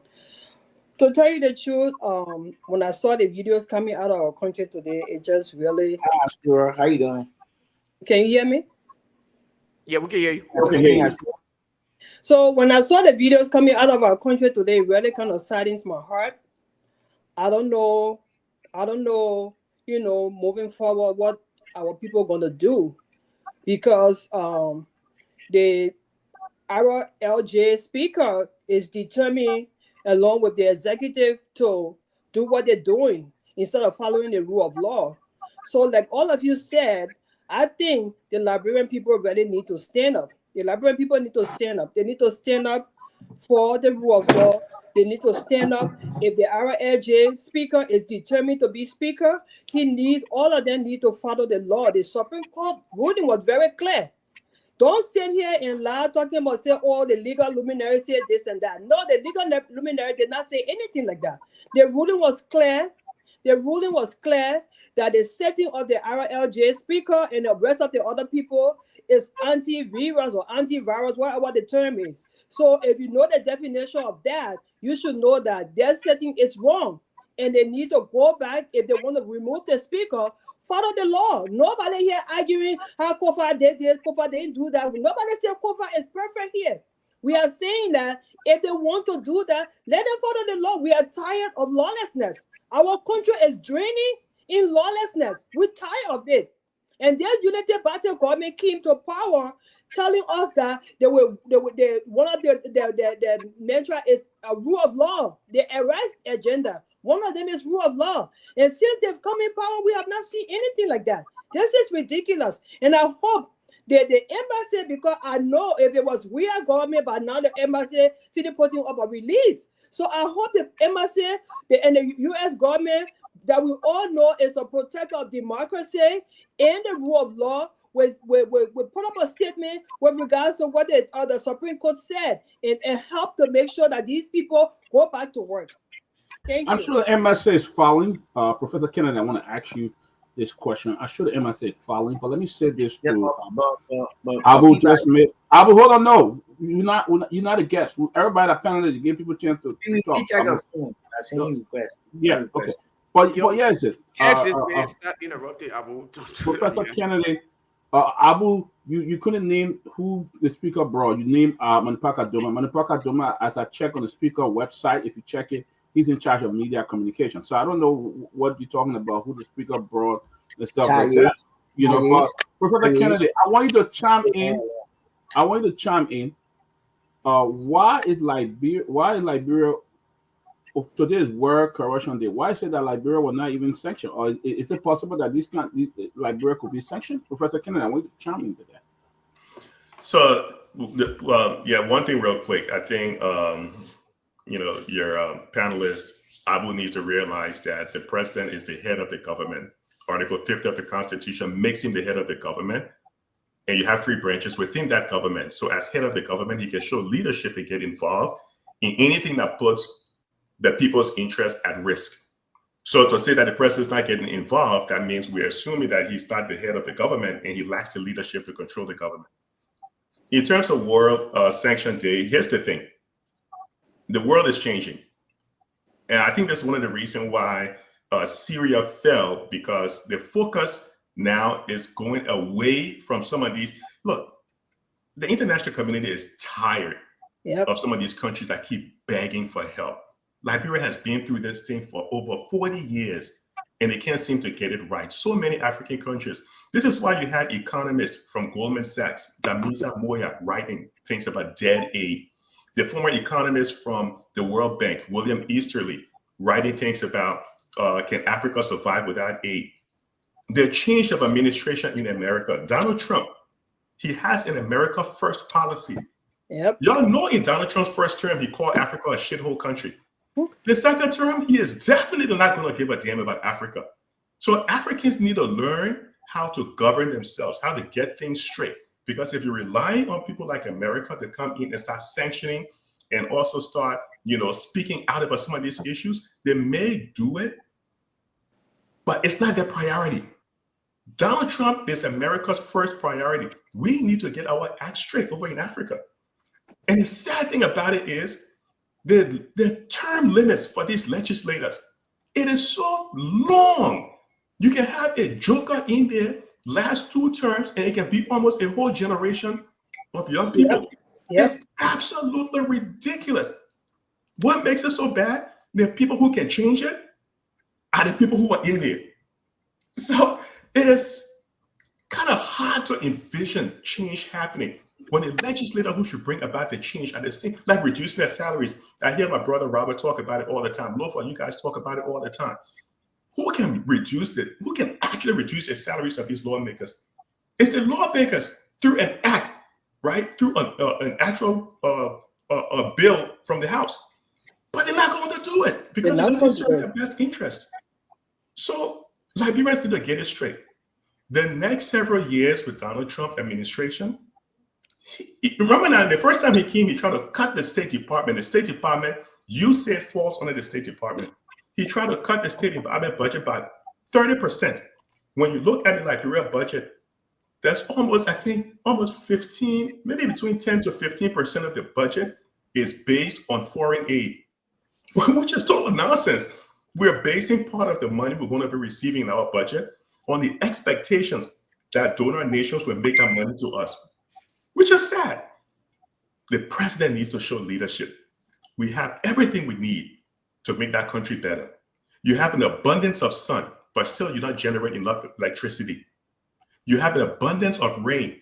Monrovia is one of the wettest capitals in the world, but still we don't have clean drinking water. Despite all of the resources we have one of the highest maternal mortality rate. More women die by trying to give life to someone else than practically any other place on the planet. The number of children that do not survive to age 5, infant mortality rate is so high. Why? Despite having very good climate for growing food, we have food insecurity. Over 51% of the population in our country is food insecure.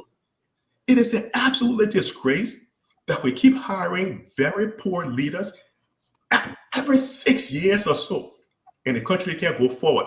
At one time, Liberia was doing far better than China. The poverty rate in China was higher than Liberia today. China has the second largest economy in the world. Why Liberia? Our GDP per capita is around $750 a person. Botswana that came about, gained their independence in 1966, in November of 1966. Botswana is like ranked number 1 when it comes to countries in sub-Saharan Africa with good integrity.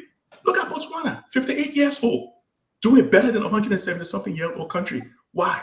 We keep putting the wrong people in power. When these legislators do nonsense, we're afraid to protest because we say, wow, we're traumatized. But they're traumatizing you right now. And we're not doing anything about it. It's a sad shit, man. It's a sad condition. And this is why people say nations fail, because we have political systems that is not about the people. The political systems about those people who are in there grabbing what they need to make themselves rich. It's a sad condition, man. But Doc, to answer your question, America has an American first policy now, and Liberia needs to get their act together. We can't keep depending on them. Robert Cumming, what do you think? The police present Robert at the place today. Do you think they kind of worrying that the police director needs to be fired, or somebody need to be fired for what we saw today happening at the Capitol? Well, who fires the police director when he's taking orders from his boss? I mean that I don't see how possible that is. The only person with their as many allegations about it's actually brought up on the president. I will give it to you, and then your time will come. The only person with the authority to fire Gregory Coleman is the president of Liberia. And I'm sure that you would not have seen the presence of the police at the Capitol without Gregory Coleman's order, and or without the advice of the president or the president. So do you think that he was aware of it today? Before we go to Jonah. Yeah. Can you guys hear me? You're loud and clear. Yeah. Okay, yeah. So I don't think he can be fired without the president's support. But I just wanted to mention a few things. One is when people talk about protests and the fear that Liberians have about protests, I want to remind Liberians that one of the massive protests happened not 30 years ago. It happened June 7th, led by Heron Costa, and the country did not go into any civil crisis. The president at the time, led by George Weah, actually sent a representation to receive the petition of protesters, right? He sent police at the scene to protect those who were protesting. The country did not go into any chaos. And so this whole idea that when people peacefully stand up and protest and demand from their government somehow means we're going into war, I don't buy that. One last point I want to make, even though I can enjoy my brother Lofa, he want everyone to be concise until he's speaking. But Lofa, I disagree with you when you continue to mention that you are not here to defend no side. I don't think you are under obligation to defend any side. But we've been clear from the beginning that our position here is not in defense of Kofa or majority black or minority black. Our position is in defense of the constitution of our country, Liberia. That's our defense. We have called on those folks to follow the law. That's all we said. At the appropriate time when we talk about Kofa's leadership, when we talk about Kofa's inability to do certain things, we can have these conversations and then you will see the argument of others. But on this note, Kofa is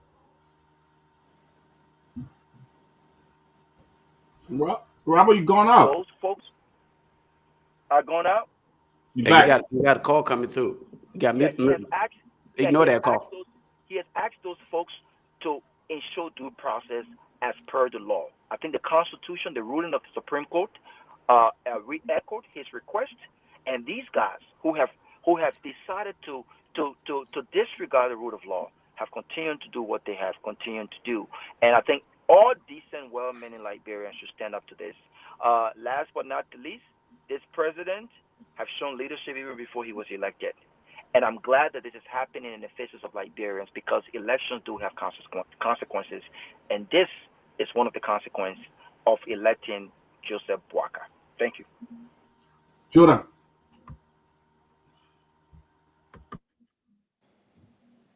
Jonah I or hear you. Sylvester?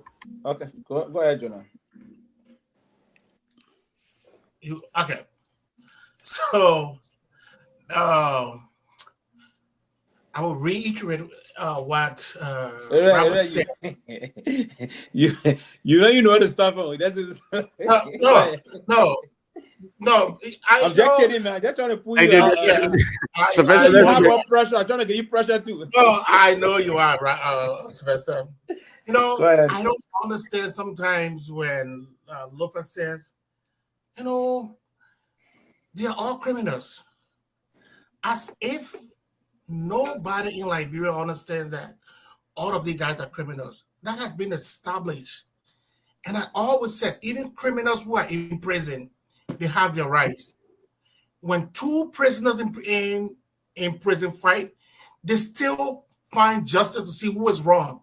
And if you're wrong, they even put you to, they even take you from among the general population and they separate you. The reason why that is done is because even they are in prison, they still have rights.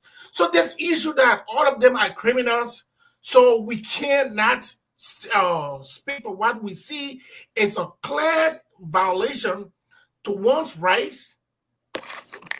I don't get it.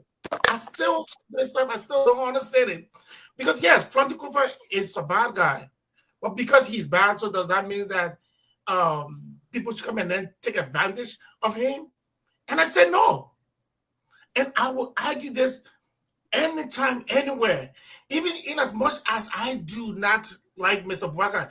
Let's say, for instance, someone came and then says, and then did something terrible to President Boakai. Should I say because I do not support him, I will not defend him? No, that's a lie. I would definitely defend him. So let us stop. These hauling things from one place to another and attack the issue just what it is right now. Right now, what we're talking about, we're not talking about who steals more than the other. We're talking about who is violating the other one's right. And I think it is in those lines that we should all focus. When this is done, there are a lot of other things there that we will talk about. But this issue must stop, and it starts now. Thank you. Let me just say I listen to Rabba. The politics in Liberia is not as we sit here and discuss it, right? So basically, part of the reason the protest that went on in June, you saw how it ended. The climactic aspect of that protest. Ever since June, there was an attempt to have other protests whatsoever in Liberia. Did that UN result or any positive outcome, basically? So now the anticipation of that protest was to say bring back money or whatsoever process they organized in June of 2018, and the way certain protests climaxed, the outcome was very chaotic and rest of that. So the people of that, ever since then, there have been no protests in the country that ever yielded any positive result, if you will. You saw the last protestation that was organized basically in the country. The police have to move in to serve water to kids and even get their food. That's the way that protest ended, basically. So what I was trying to say here is that the process about protestation is not only the people don't want to engage in protestation. And the reason why I've said those kind of protests wouldn't work is that because people were calling for the people to move and institute their constitutional powers by removing this constitutional authority that they funded as per their authority. So in terms of removing the government, that's the reason why I said that protest wouldn't hold. And for sure, to organize protest as the June 7th protest in Liberia, it will be difficult to do those things because at the time, Liberians believe most of those misinformations at the time that were being peddled around by individuals, and most of those that were organizing this protest, and even the person spearheading this protest, was not doing this with the intent of representing the people of Liberia. He was doing it in his own interest. Englishmen will call it self-aggrandizement, right? It's clear. We always say it.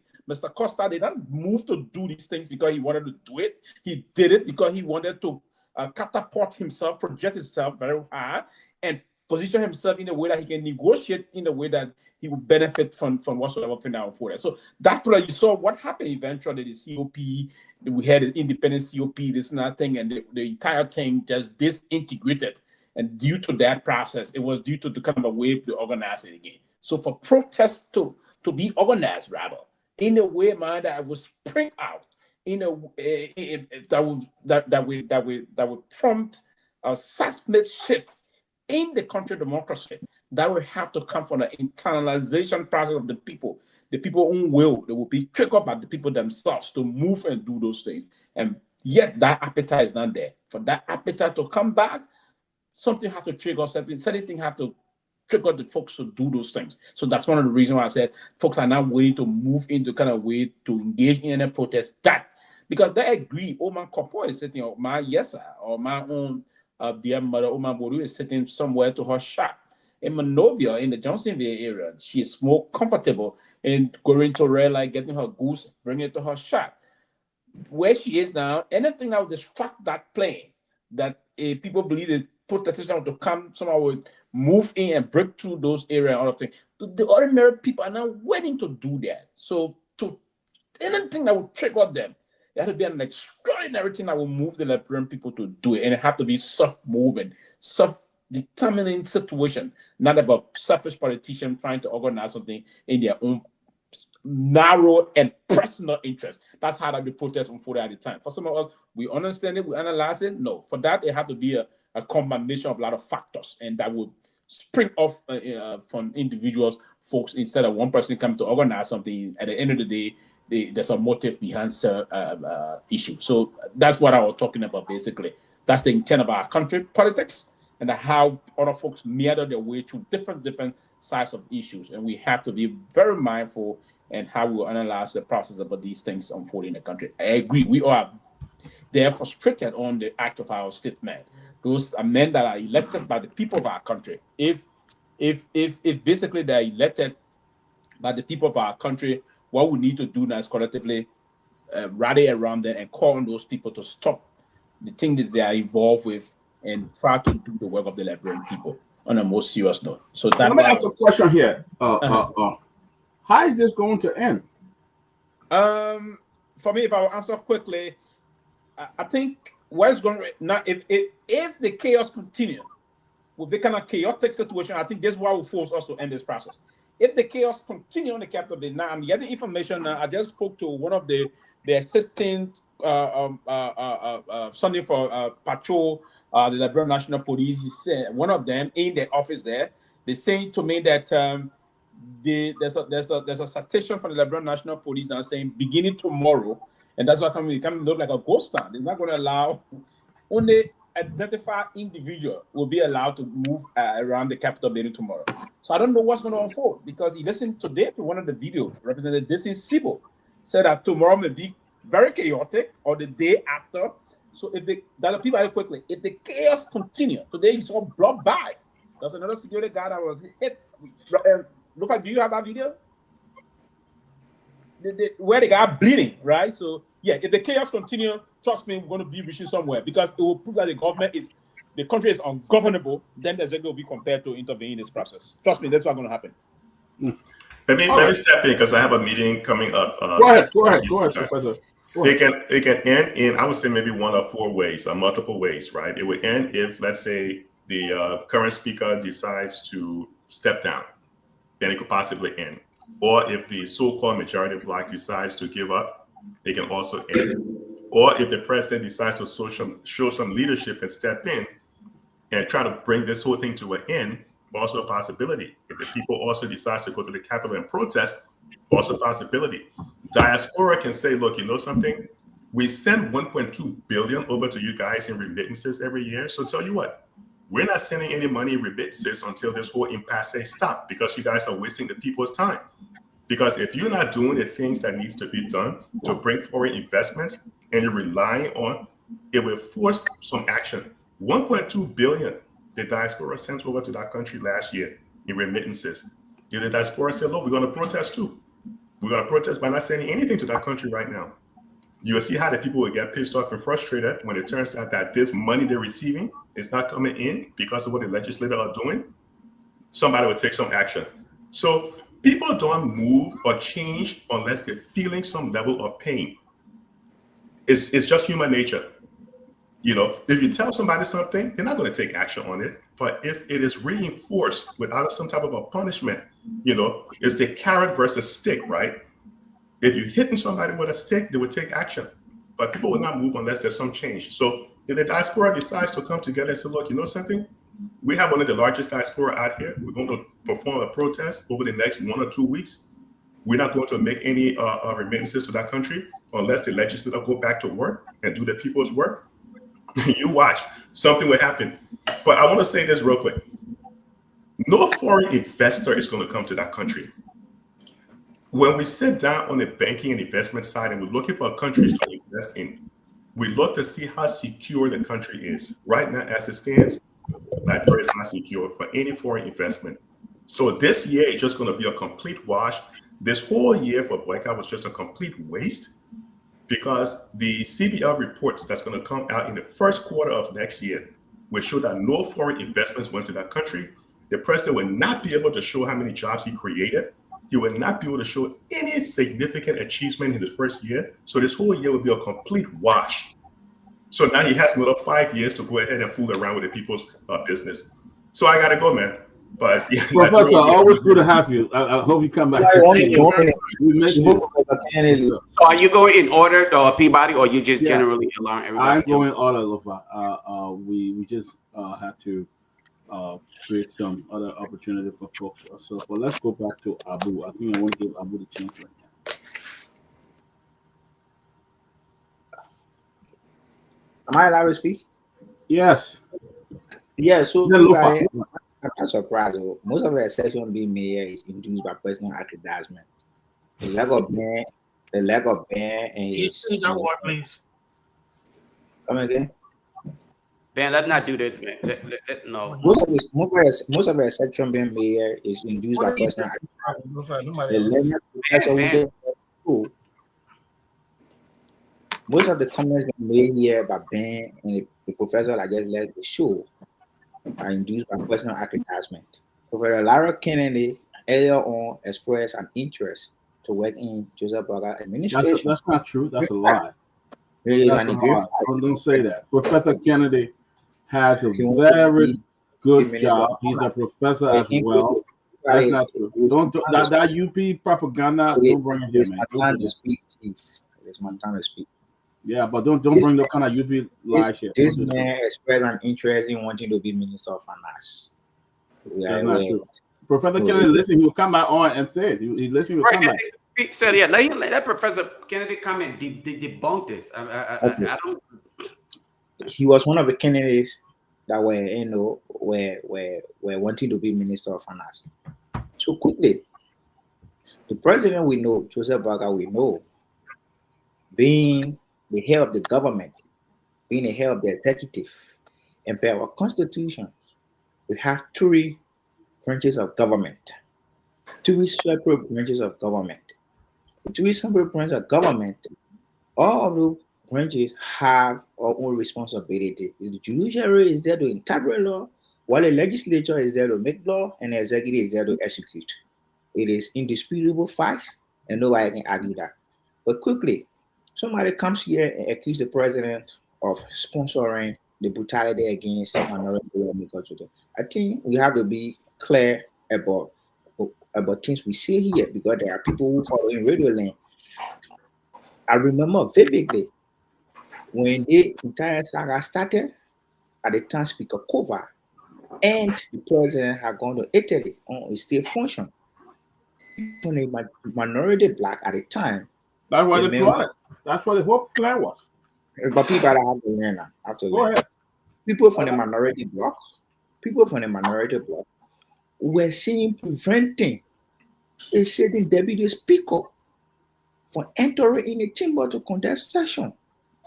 Is it not a fact? It is a fact. So how dare we see people comes back and see the deputy speaker should go into the same chamber that he was denied? You have to guarantee I got a security. And it was against that backdrop today. We have security apparatus going to the grounds of the Capitol building to provide maximum for those who think our left has been threatened. So for somebody to come here and say the president is undermining law, I got the price of our country, I think that's being unfair. And we should be honest about with our exception we made out there. Because our being here is to the public about happiness across the country. Is not to speak out, is not to speak out personal aggrandizement, but instead discuss the real issues. And the real issue is the president will not interfere into another branch activity.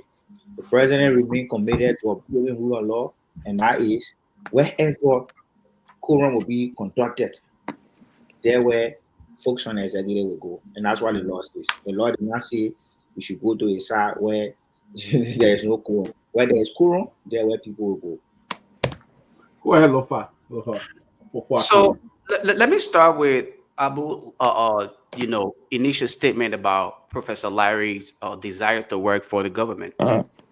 In your statement prior, you claim that you're competent, you're a Liberian citizen, and you're at liberty to serve your country if you can do just what is required of you. What's wrong with Professor Larry? Even if he did, not that I'm agreeing with your position or with the statement you made, even if he did, But why aren't you excited that a competent Liberian, well-versed, is actually volunteering his service to Liberia? Because he's not simply coming to take away, he's giving back. If that is the case, I don't think you should use that as a judgment card to try to censor his view against an incompetent government, a government that shows lack of leadership.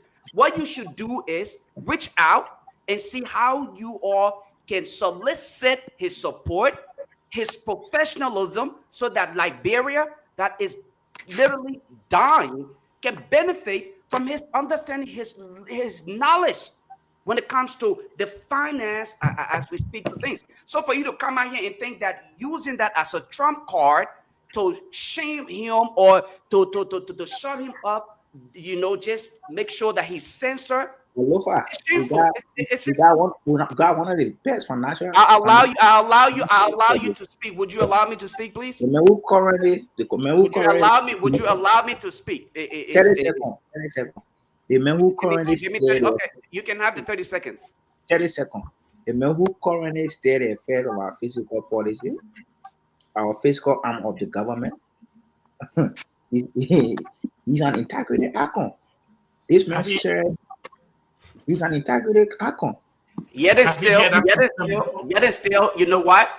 Yet and still, regardless of your understanding of him being an integrity icon, you know what you did? You made him the second option. That tells me that your government don't like people with integrity. At the time you were saying, you know what people do, Abu. You know what people do? People who understand good governance, they go for the best and the brightest. They don't wait.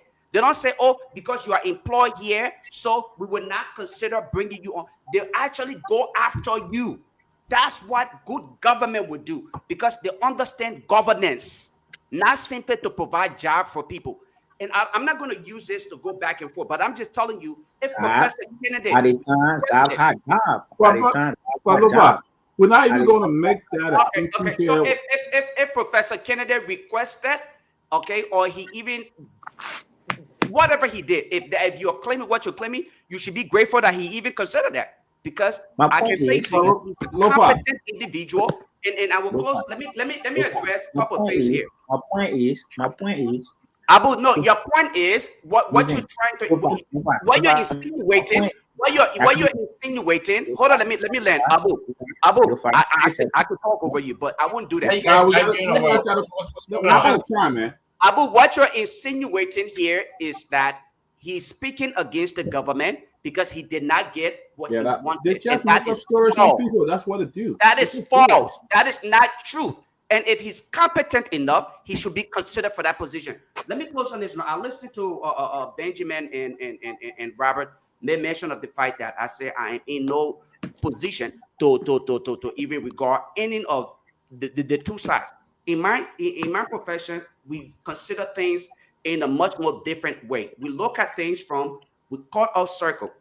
What you're listening to or what you're practicing right now, after 170 some more years of existence, we continue to repeat the same thing, the same mistakes over and over.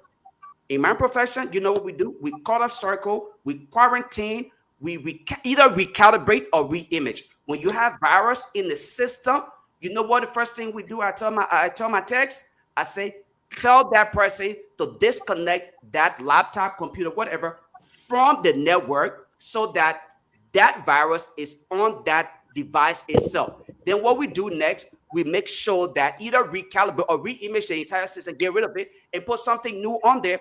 That way we're starting over. The people that you continuously try to make it seem as though they are obeying the law, they have no regard for the law. So I am not wasting my time. I'm asking Liberian to wipe them out. Get rid of them. The people Hold on, just stop. So Lofa, what you just said, listen now, Lofa, what you just said, I listened to what you just said. The two of you guys talking at the same time. You guys want to speak to me? So after one at a time. One at a time. One at a time. You're not many. You got one. Okay, one at a time. I'm speaking. Yes. All right. So Lofa, I heard what you said, and I like your analogy. However, what you just explained is not adaptable to human behavior because there is no way possible. You don't have no way to remove the entire House of Representatives and replace it by new people. It's not possible. It is not plausible. But you can hold them all accountable at once. Lofa, You just talking like you talk all people. They talking about Maggie. Hold on. Lofa, anytime Robert spoke, anytime I spoke, the first thing we lay out is to say Frantikova is not a good man. There's other people are not good. However, we're not discussing who is better than the other. We're talking about a particular situation here. This is human behavior. You cannot remove the whole disparaging order for fanatic. Disparaging order for fanatic. What are you talking about? You were talking about human behavior. Other people for fanatic. I will stop. We are talking about human behavior. Then you're comparing it to you removing a laptop from a server. Come on, bro. You can't do that. These are humans. We cannot remove all 73 of them and say, let's bring another new 73. What is the remedy of doing that? Can you provide it? How? We have to find a solution. We're not here to just destroy everything. We have to find a solution. That's all I'm saying. And that's all Robert is saying. Stop, bro. All right. The professor's back. I would say Abu came out with a major. He said you applied to be finance minister in the No, let me come in. Peabody. No. Let him speak. Don't do that, Abu. Give him a chance to talk, one at a time. All right. You come and change the statement now. All right, let me unmute you. Go ahead. One of the individuals who earlier expressed an interest in becoming and in wanting to become Minister of Finance. That's what I said. Look, listen, man. I don't know what you smoked before coming on this show, but let me set you straight, bro. Listen, anyone who take that Minister of Finance job, they're setting themselves up for failure because that whole job is rigged, right? And I'm going to say this. I worked in the financial sector for a little over 25 years. My signing authority at the largest investment bank in the US was almost $1 billion. I managed a team in Bangalore, a couple of places in India, in New York, over in Chicago as well. Your Minister of Finance job is not something that interests me because the system is so rigged. Before anyone actually gets in that position to do anything, you need a strong leader. You need a strong leader that will enforce the rule of law. If you're not enforcing the rule of law, you're going to end up wasting your time. There's no way I'm going to apply for a Minister of Finance job. Why? Because that is, look, listen, let me not go all ramble and ballistic on you because when Lofa mentioned earlier about your whole Freeport thing, you got a little bit defensive, right? But here it is, you're trying to practice the same thing. You don't have your information straight. What I try to do is I've tried to help by writing up plans. I've written so many suggestions. Why? Because not only did I practice this stuff for over 25 years, I also teach it. And right now I'm teaching this stuff to thousands of people around the world. So I'm not talking theoretical stuff. So I don't know where you got that nonsense from. It may be because of something you smoked before coming on the show, but I'll tell you right now, bro, I didn't apply for no damn job at the Ministry of Finance. Why? Because I am willing to help. I'm willing to help because I've worked in the sector and I have a ton of knowledge than a lot of the people that have worked in that ministry. When it comes to things like securitization, Liberia right now relies on money from the World Bank. It's absolute nonsense. That strategy has never worked. It will never work. We need to improve our sovereign debt rating so we can be able to borrow money on the sovereign debt market. That nonsense they're doing in Liberia, that play stuff.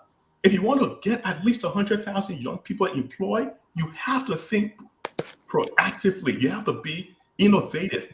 There is no way I could have survived in a job that I survived in for 25 years on Wall Street if I was extremely competitive. And look, listen, I came to this country as an orphan. Everything that I came into with this country, I learned from the school system in Liberia. By the time I entered junior high school in New York City in the 9th grade, I already had a vast amount of that knowledge from Liberia. So we have been there. We have a good education system.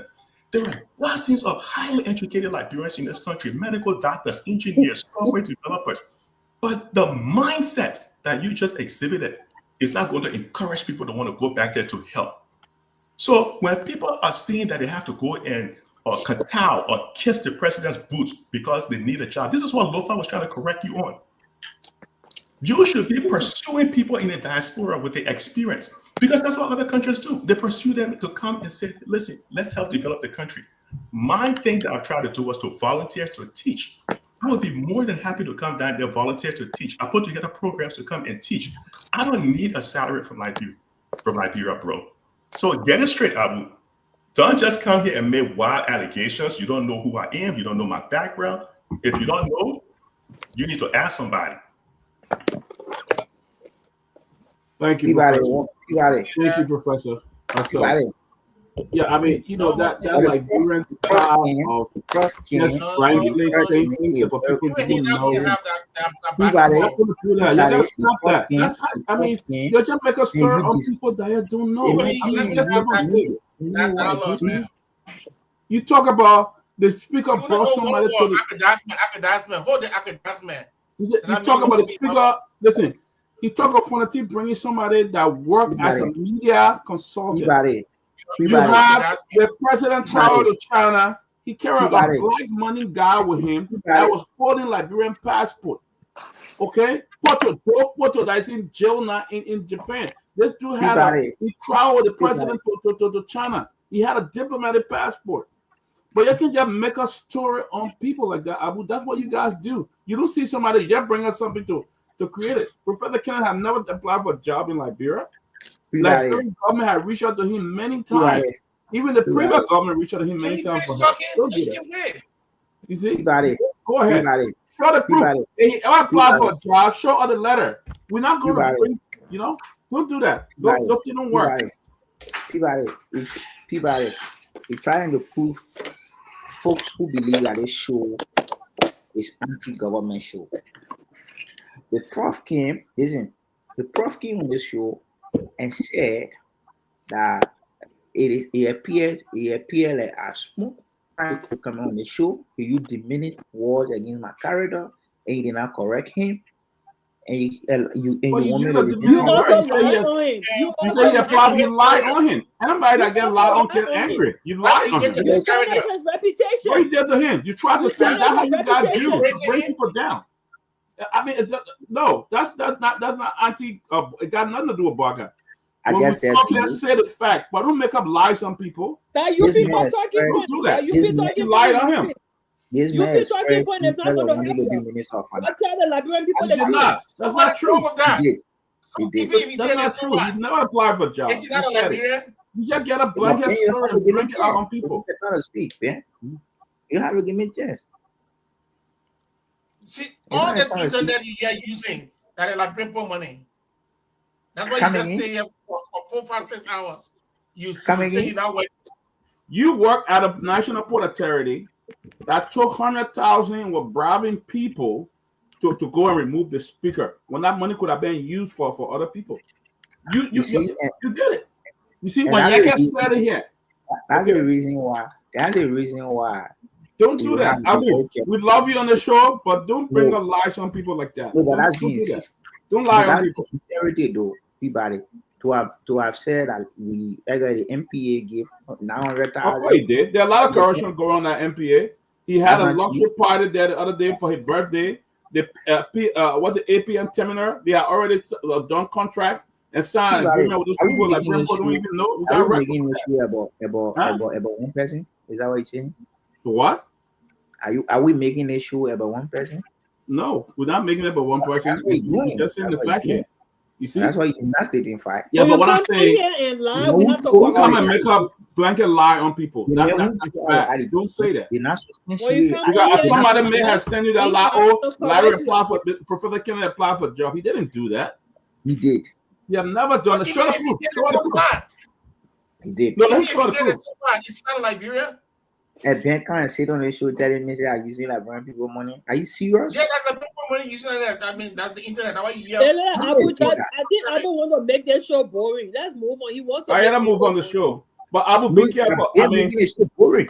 No, you're making it boring with your lies, been. and that's wrong. You I've always been. sit here and say, "Oh, we're doing, or we have to be honest to our people." If we have to be honest to our people, where is the letter to show that Professor Kennedy applied to your government? They all lie. They had to lie on people. They had to make a Where is lie. the letter? Where is You know, the like when people are evidence? gullible, then everybody Does wrong that with it. say? Show Europe, us the evidence, Abu.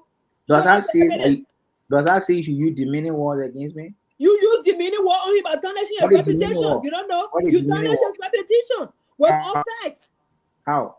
With all When you facts. said that he Don't applied you to be Minister of Finance. You did apply. That's Okay, not what's true. what's the Show the proof? proof. Whoever gave you that letter, show the proof. Show the proof. Okay, Show the Let's listen. move on, man. You got it. Let's move on. I'm sending you a screenshot. Yeah, send it Send to the me. screenshot. So Abu, this is exactly what we talk about, right? In the 21st century, we are still living like we are in the I don't know, Stone Age, where when one see reason to contribute to the society. Let me tell you one thing that you're missing here. You just stepped on the possibility of true transformation or success, if one would say, in your government, because this is a government that you're part of. You are trying to serve as that trap for Liberians who sincerely believe that they can contribute to Liberia through transformation. Instead, you going back with this antique idea that you can tarnish people's reputation. That's sad for a young man like you, Abu. As a little brother, I would tell you this, right? Don't do this to yourself. In the not too distant future, there's a thing we call networking.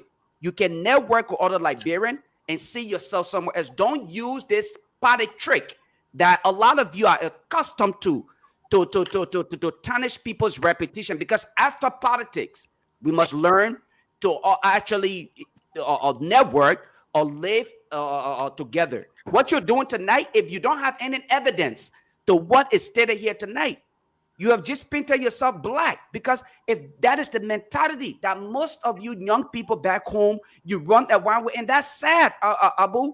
You're nice young man. You're smart. You got to go hard for Liberia, but maintain that good heart and just compose yourself. Focus on the issue. Let the conversation be issue driven instead of personal attack. Because when you start like that, you're presenting some level of the. Yeah, I think Abu, Abu, the thing you sent me, that don't make no sense though. It doesn't make no sense. That's completely nonsense. These are the kind of things you carry around. Yeah. Go ahead. People need. This stuff you send me doesn't make no sense. It's a complete lie. Julius, as a proponent of networking, I believe. No, but Abu, you gotta stop that. Who's saying there's nonsense? It's a lie. There's nothing you send me here. We're not even gonna. United Party train them to lie. Yeah, I mean that's complete lie. You say he's sending me a screenshot. This screenshot got nothing in it. Don't keep the power on the Remember that guy? Yeah. There's got nothing. I'm sorry. The guy. I'm sorry. Go ahead. Go ahead. Yep, he said that they are based on guy. These are one of the people. This is not right. That's how you start, because let's be honest here. All right. Lofa, hello. Yeah, go ahead, bossman. Okay. As a proponent of networking, I believe that the future, nobody knows what the future holds. Right. So at no time will I jeopardize my relationship with people who are disagreeable politically, nor do I intend to disrespect people who are professionals, who are some of the brightest that our country count on. But I'm a team that Professor Larry Kennedy, one of the trained economists that hail from Liberia, were some of the names that were out there expressing interest to becoming Minister of Finance. So allegedly. Listen, what is wrong with that? Listen, my point is, guys, let's move on. To have come in and you know what? You say you have proof. You send me something. What you send me is a complete lie. There's nothing that's saying somebody asked for job. Anything has to do with job. You see how you guys story? Can you please up? Can you please it up? Why can't you place it up? You lie here. You say you have proof, and you send me something that got nothing to do with job and nothing. You see, I mean, this is bad, and y'all got to stop this kind of attitude. That's how you go about spoiling people's name. Y'all got to stop it, though. Y'all got to really stop it. Let's move on, Dr. Peabody. Abu wants to change the topic here. We're not going to do How that. you people be lying on people like that? What you saying is a complete. It got nothing to do with That's nobody. the boring. It got nothing to do with job. It got nothing to do with anything, and that is totally disrespectful to somebody. If you don't know somebody, you don't know him. Don't lie on him like that. That's how you guys go about lying, and other people just follow that gullible culture that we have there. They put follow these lies and lie on people. Our people are becoming smart. They're not gullible like before. We will not sit down here for you to spell this kind of lie. These are complete nonsense. I did send you screenshot. There's nothing here has to do with somebody asking for job or applying for job. Let me somebody. This thing to me is a complete lie, and I'm not even going to dive into this kind of lie. That's totally unacceptable. I mean, you're a young man. You gotta be careful how people lie and give you lies to do. You gotta be careful. I mean, I'll be honest with you, Abu. You're a young man. You gotta be careful how you make a story. Yeah, people got zero comprehension problem. Let me real quick. Please update the screenshot. Say Abu, I'm not putting a thing because it make no sense. You lie. This is a complete lie you sent here. Where? So first of all, I don't think there's anything wrong with a qualified man, and I'm just assuming, right? And I know there's nothing wrong with professor candidate applying for a job. In fact, we do not wait for a competent individual like the professor to even apply. These are folks we should be recruiting. That we are not even going out after our best minds tells you where we are as a country. Look at what's happening on Capitol Hill. When you listen to some of our lawmakers speak, it breaks my heart. And I'm not saying you should be the most educated around town. But when you look at some of our lawmakers, those guys who are determining whether or not we go forward as a country or remain there, when you listen to them speak, it tells you where we are as a country. It almost feels as though those who know better, those who have what it takes, right, academically and practically to get us to where we should get as a country, have abandoned the entire country to those who don't know anything. 99% of the country right now is led by the native people. I'm a native boy as well. I'm a country boy. But these were the same people who continue, as we speak today, continue to blame the downfall of Liberia on the Congo people. This is where we are. So when you see a man like Professor Kennedy, do you know what this man brings to the table? Even if he applied for a job, are we looking at his resume?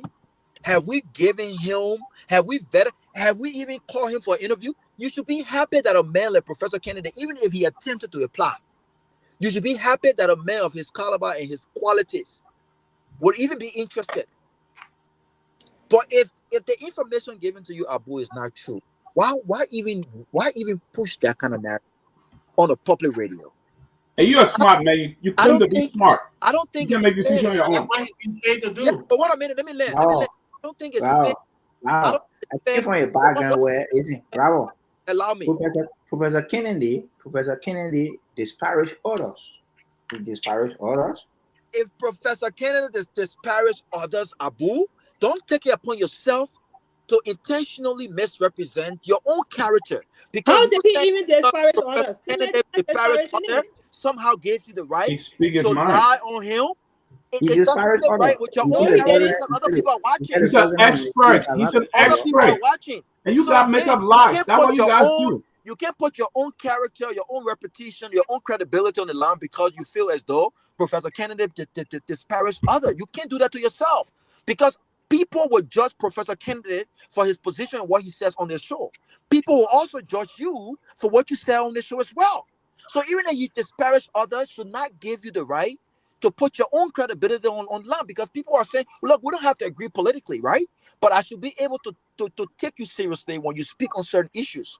Now, if I feel like you are intentionally disparaging Professor Kennedy because he disparages others, put your own credibility at risk.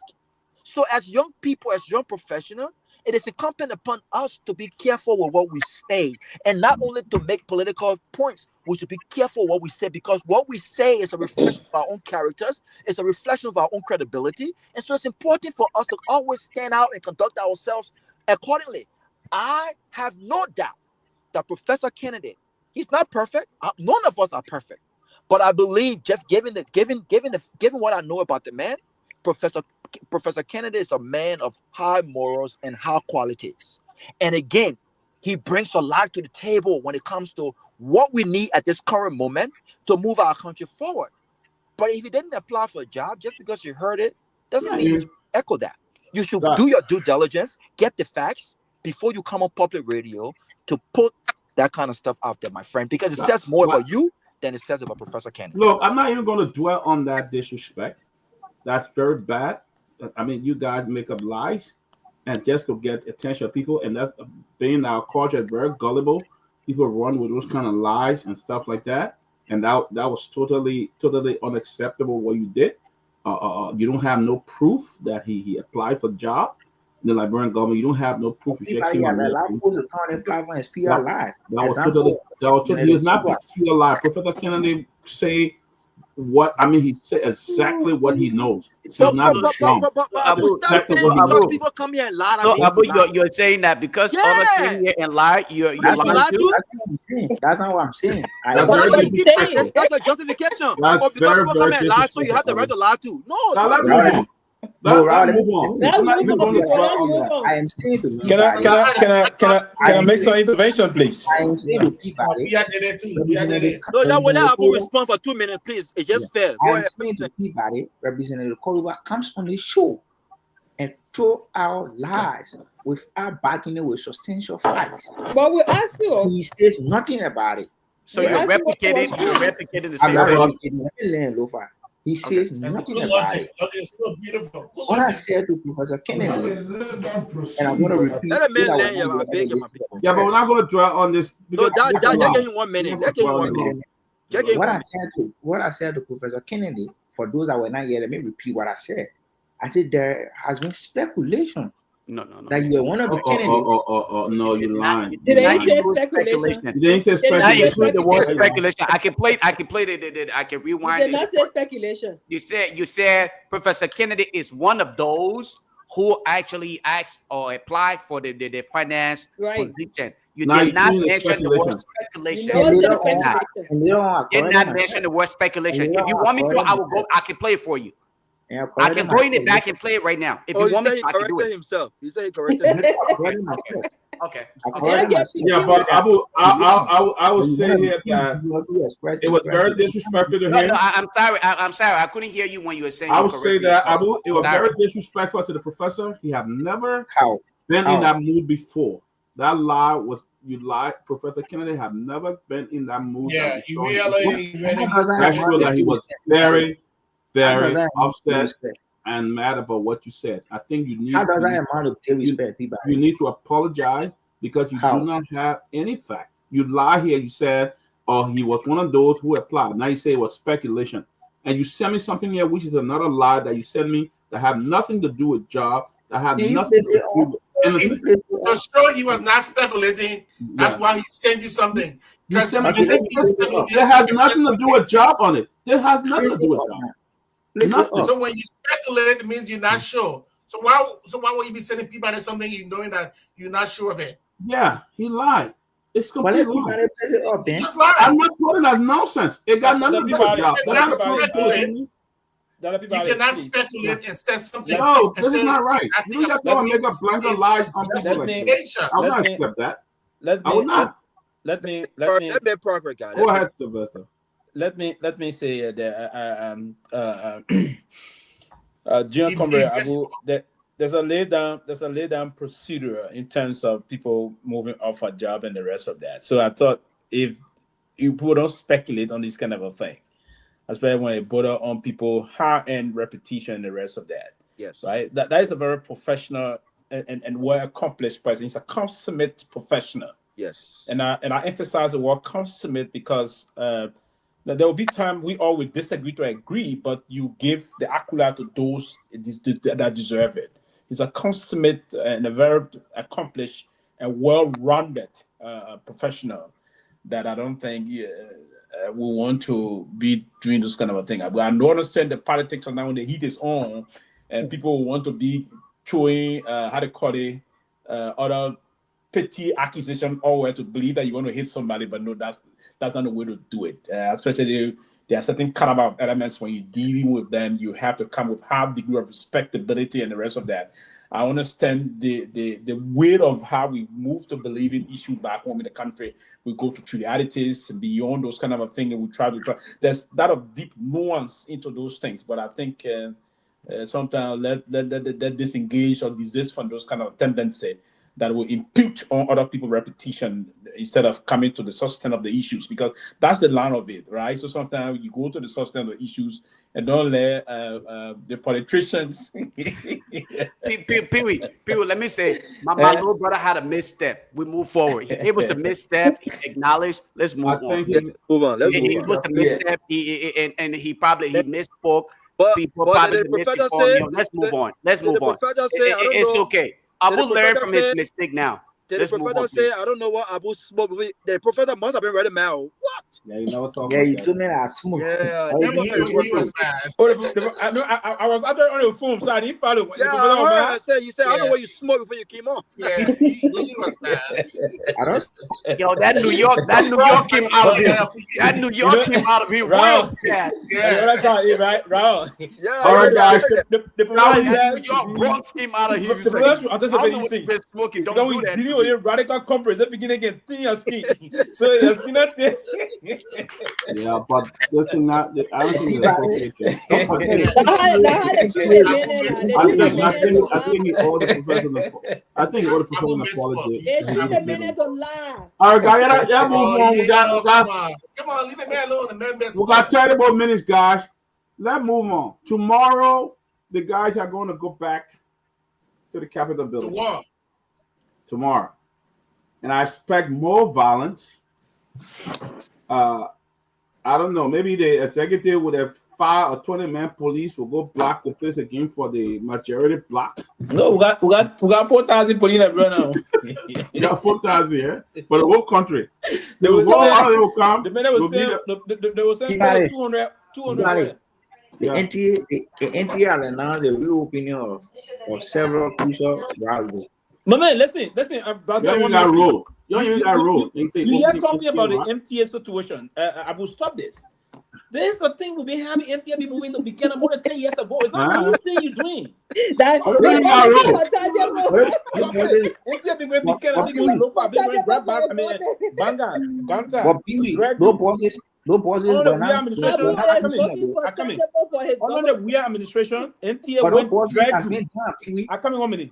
Under the Weir administration, MTA went as far as Zreju. They went Ganta. Then you Buchanan. They got buses. They got buses now, sir. They got buses. I think they got 7 buses in the country. Yeah, but it's alleviating. I didn't even got road. We have road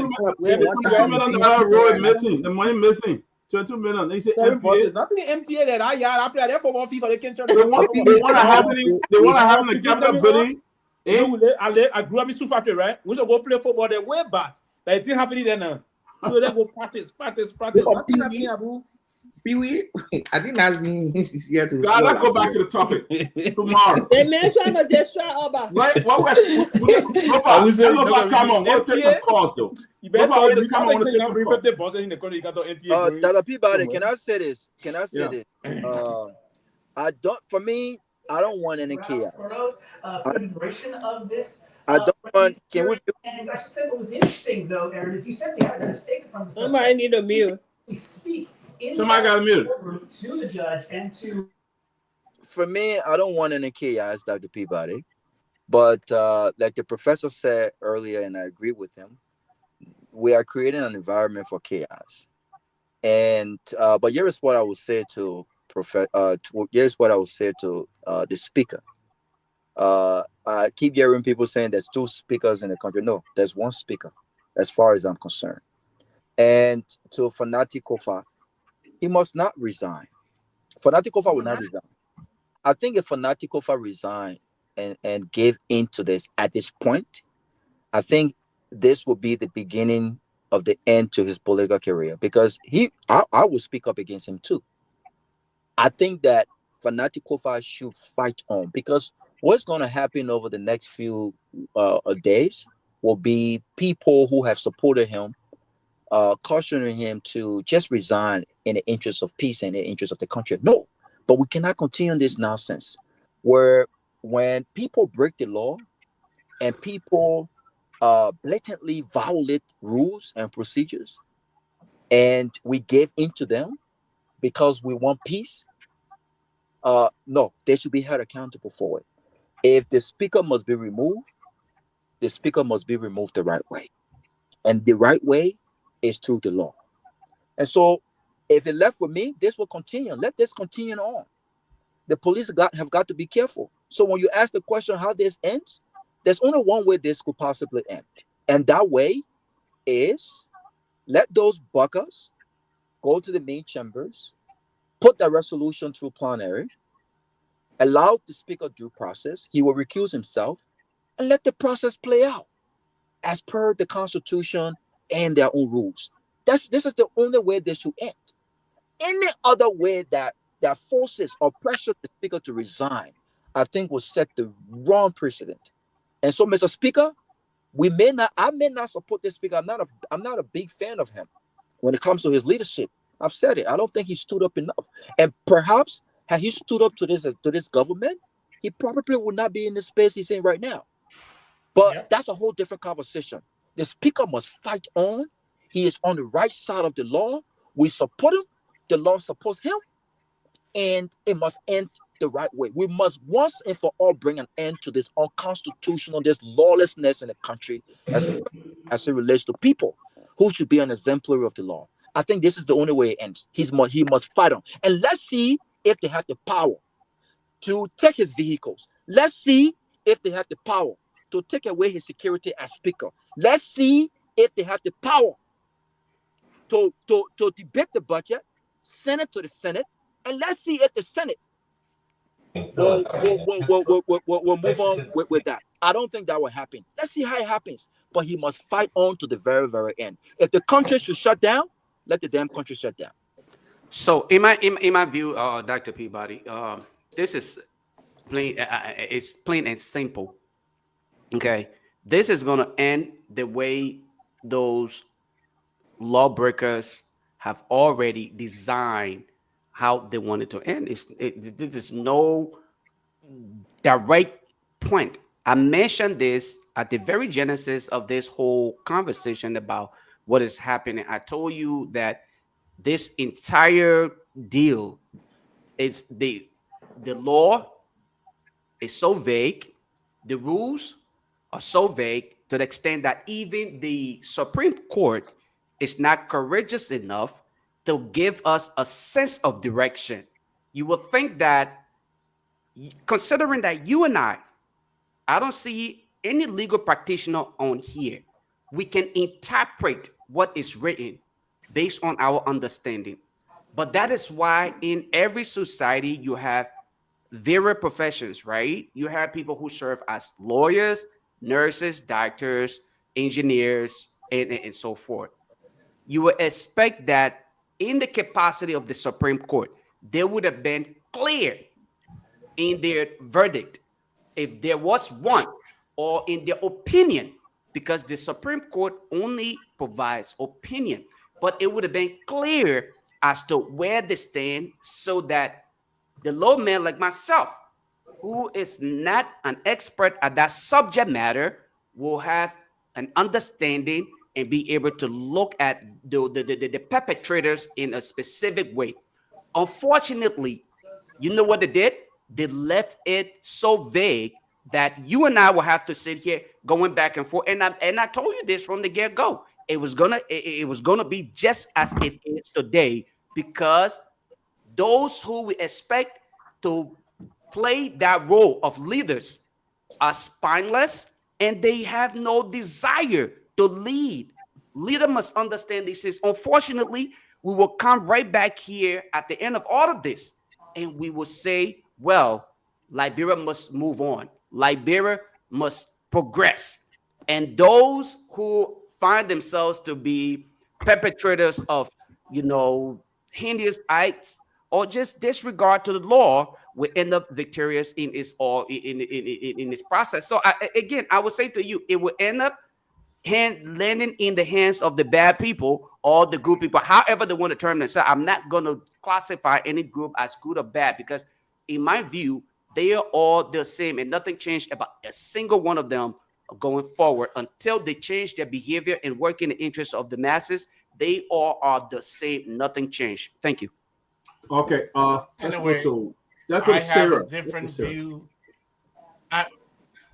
Okay, Ben, go ahead. Then we'll go to Sarah. And then we'll take some calls and call that day, guys. So for me, I have a different view of this thing. And I hope my brother Lofa can share my 2 minutes with me. In 33, there is only one group of people that that article is referring to. 33 is referring to the lower number so that they may adjourn every time they meet. The other guys on the other side have argued because they are saying that the speaker was absent. And because he was absent, that's the reason why they made Thomas Farah speaker. If what they're saying is true, so what's about 33 that gives the speaker to adjourn day by day? And we all saw the speaker going there day by day to adjourn. So how can you conclude, all of you, including Lofa, how can you guys conclude that the speaker was absent when 33 says he can adjourn day by day? So how the other people on the other side will count him absent? Can you tell me, Lofa?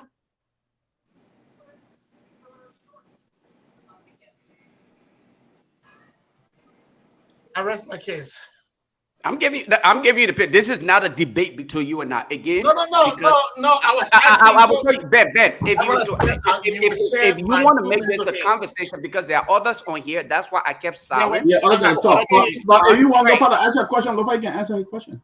Yeah, okay. I had 2 minutes. And I give you Okay, one. okay. I'll answer the question. How is it that one determines whether he's a speaker? What was the question? Reiterate. No. So the question here is that 33, the article, gives the speaker the right to adjourn every time he goes to section once he does not have the quorum. Right. The guys on the side are arguing that the only reason why they made Thomas Farah to be the head over their quorum is because the speaker was considered absent.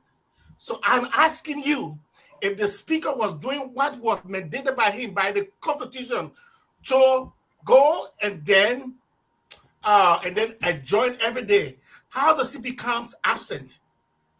Okay, because you can still utilize the very article or the rule that also requires a quorum.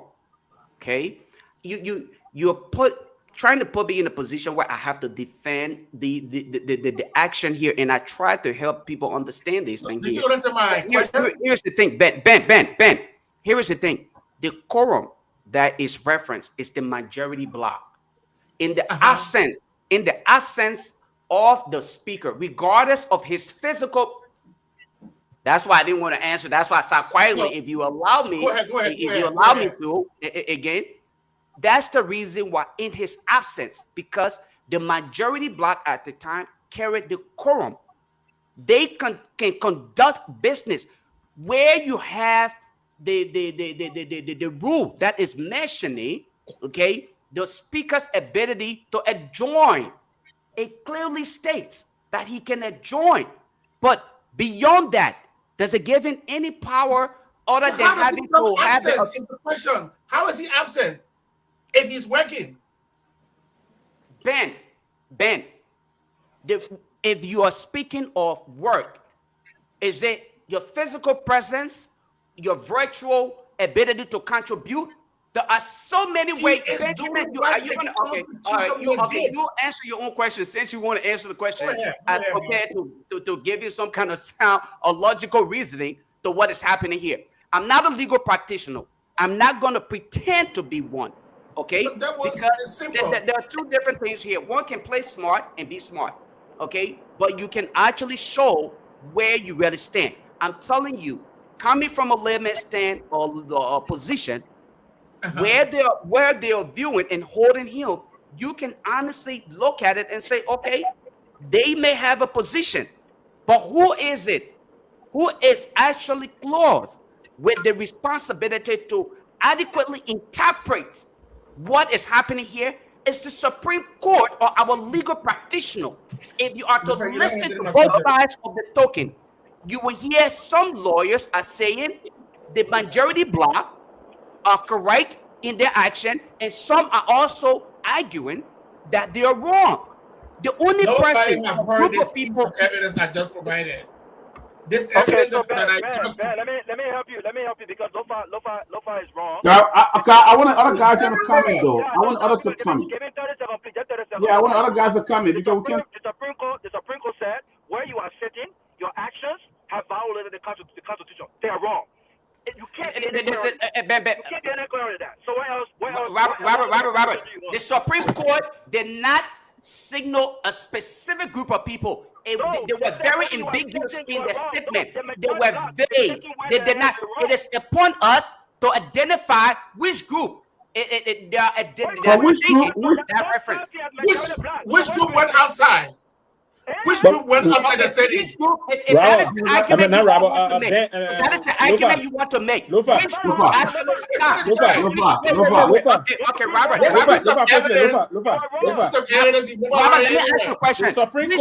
me ask you a question. The Supreme Court stated clearly that Article 49. What did they say? That portion of the Supreme Court mentioned 3 articles in the Constitution: 66, 33, and 49. And 49, the reason why you think they're referring to Speaker as the legitimacy, the House of Representatives shall elect once every 6 years. 6 years. Exactly. Once every 6 years. Meaning they gave that authority already to the Speaker. You elected him already as a Speaker. He shall be the one presiding officer. So what is the point of contention? Who's actually refusing to acknowledge the Speaker's ability to play the role? Despite that, the reasoning behind all of this is simple. They are saying that the Speaker carry on certain act that they are in disagreement with. So they decided to assemble somewhere else. So what you, Robert? Here's my point here, right? You're not calling things short now. Robert, you said Lofa is wrong, but yet let me help you understand something here. This is where it comes in. The Supreme Court did not identify any specific group. Again, they were very vague in their opinion. They did not say the majority black may have been ruled. They were wrong in the decision. If you want to make that position, Robert, if you want to make that distinction or if you want to make that position statement that the majority black was wrong, remember at one point in time, the minority bloc stopped. Okay, the session. That's when the bloc COFAs or not COFA, but the other group going into our session. They stopped them.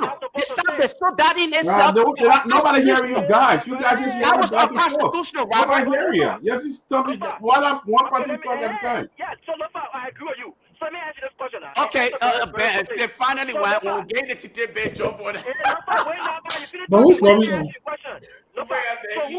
Come on, don't ask who brought you on. You let me come on. All right, let's go to. Go ahead, Benji. Let's go to Sarah. Sarah, go ahead. So I think the only way the whole thing gonna stop. Since I remember when the Supreme Court brought the ruling that very day, I remember I wasn't on the show, but I was following. That you guys had a lawyer on the show who explained the meaning of the Supreme Court ruling. I remember hearing him saying that because the Supreme Court said that these guys were operating, what they were doing is ultra virus. So they needed to come on a COFA in order to have him removed. I remember hearing him say that. But my thing is, I believe that these guys are not going to stop. The only way they're going to stop if the leadership, the executive, take some action by following the law. And the following the law with me dealing with Kofa because he is the legitimate speaker. But knowing who they are, and because we already know that they're supporting the renegade lawmakers because they want to control the budget and set the stage for 2020. Now we know all these things that are not to do here. We know what the people up to. At the end of the day, they will fail. Y'all will fail, Abu. Y'all will fail. The Liberian people are on the side of the law. I don't care how long it takes. You're not going to get your will. So that's what I'm going to stop for now. All right. Even this process quickly. Even this process, we have great lawyers. Even the former president of the Liberia Bar Association, the former president of the Liberia Bar Association stated a couple of days ago, I know yesterday or a couple of days ago, yesterday, that this process that is unfolding, even if the government, what unfolded today at the level of the national legislature, vis-a-vis the representative, this is tantamount to abrogating the Constitution, and to abrogate the Constitution is also tantamount to treasonable, right? So an attempt for us to just be pulling here and there. For me, I'll be very clear on this process. I have called before for this to happen, but if we are blatantly trying to undermine the rule of law, this is not a good sign to the country moving forward. I wouldn't be president and allow this happen, right? So it is clear. This Lofa, on the most serious note, those 42 or 43 guys, they are on the other side of the law. They are opposite the rear side of the law. They are violating the law of our country, and we should all condemn them. Those guys are a bunch of hooligans because it will treat the petty thieves and the rest of the guys as violating our laws if they violated the law. And the way they violated the law, the Constitution through Article 71, I can't be exact on that, but it says it's treasonable. Treason is the highest crime of the law. That's the highest crime anyone can hit. Between treason and murder, that's the highest crime there. So, I mean, we should stop debating the issue as to who is real, who is not, something else. And the Supreme Court was clear. Lawyers now, sometimes Supreme Court will say those things, say it's meant for lawyers to come and interpret. Lawyers are now interpreting the laws for us. Other lawyers we speak to or try to bring their own position on this thing, they are emphatic, they detail. There's this explanatory detail that's being given us. There's no difficulty in understanding some of those things. We don't have to unpack it again. No, it's clear. So if the government want to persist in doing this in undermining the very rule of law, trust me, there are elements that are ruthless that will begin the process of moving forward, trying to also undermine the rule of law moving forward.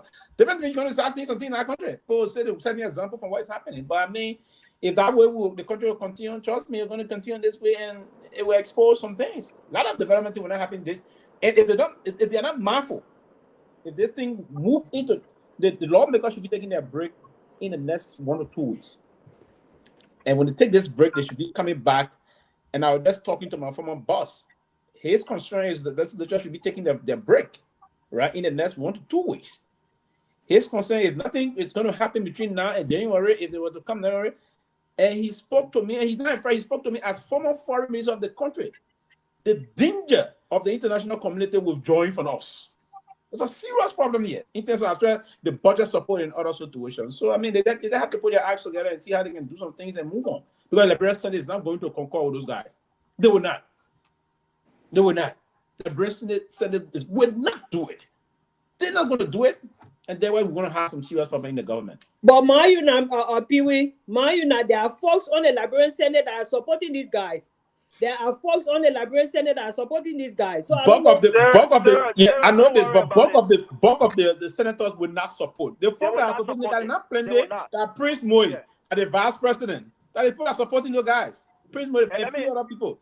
The vice president does not have the latitude to convince other people that he's doing the other side. These are the people that are doing it. Yes, that's it. And let me re-echo. I know Ben got to come in.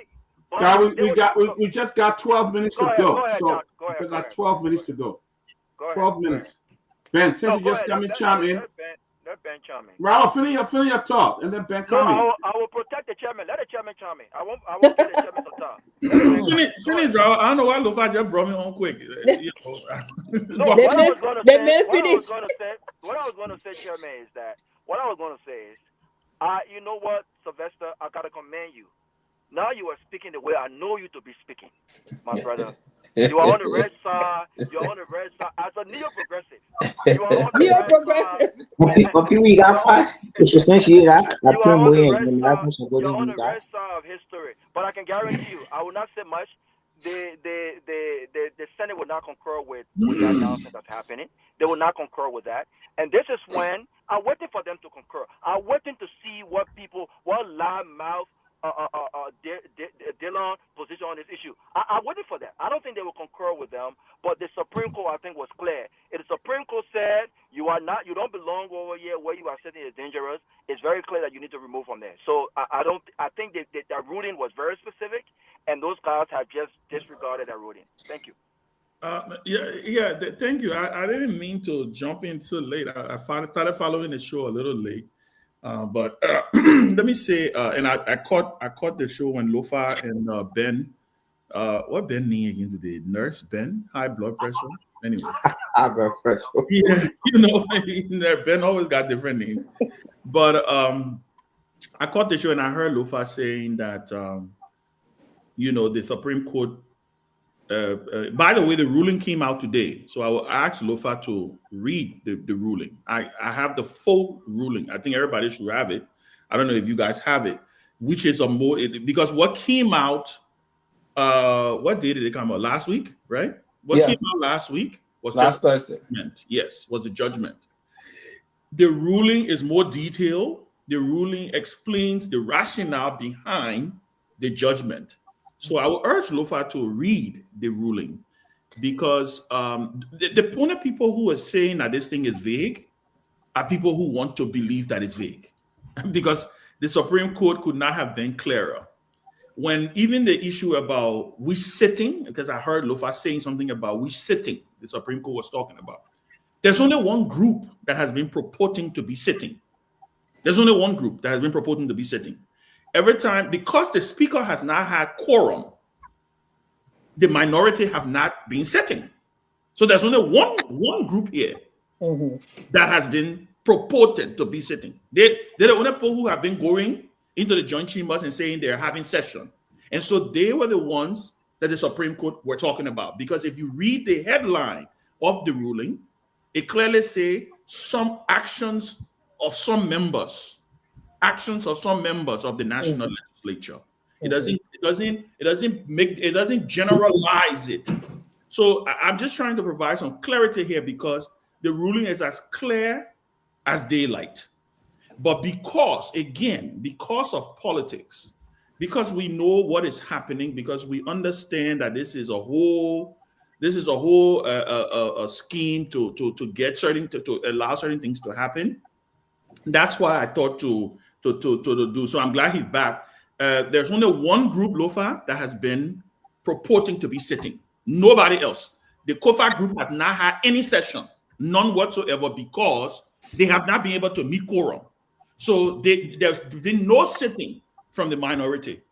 The only group that has been saying that they are sitting is the majority, because according to them, they have met quorum. And that is the reason why in the judgment, the Supreme Court says that any sitting that does not conform.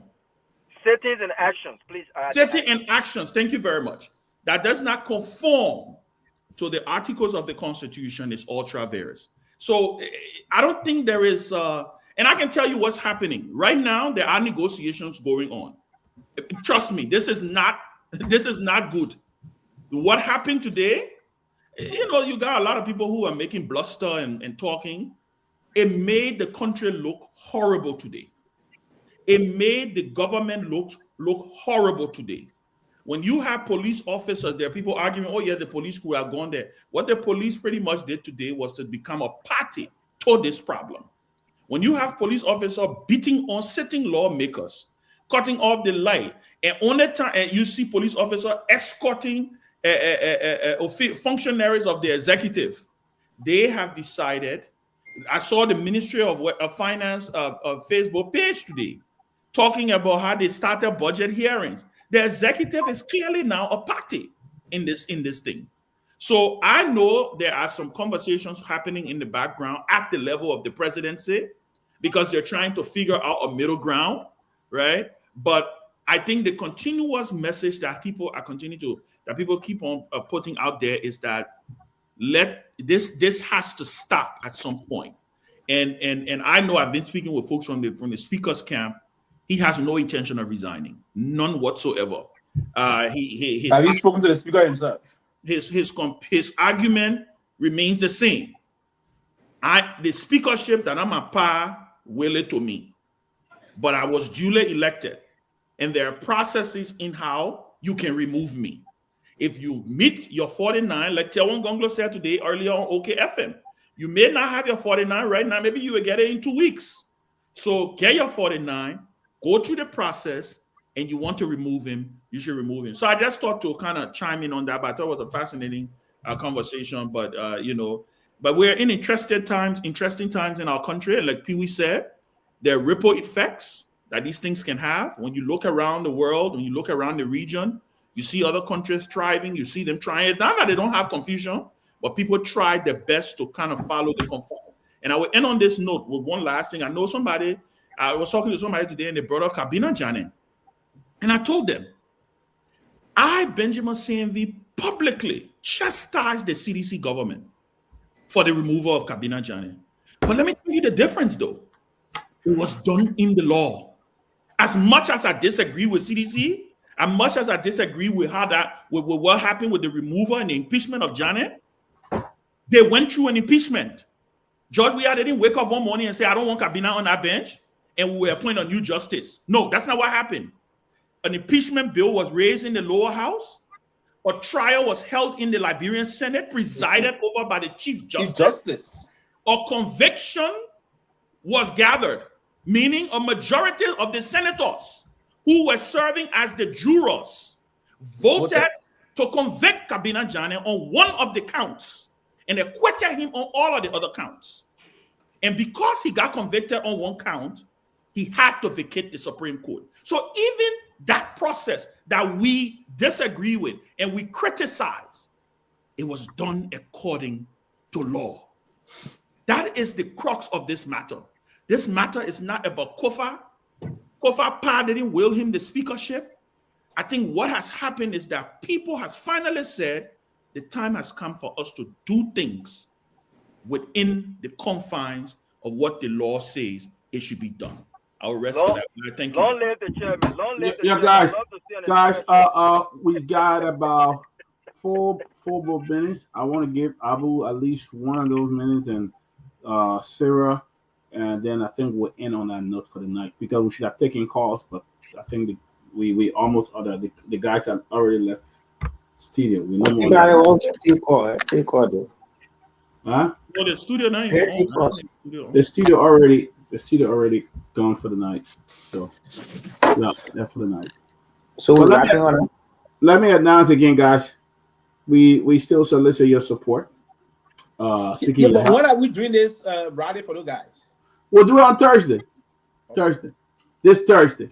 Please bring anything you got to help our boys. This Thursday, we want to raise some funds for them. We'll do it on Thursday.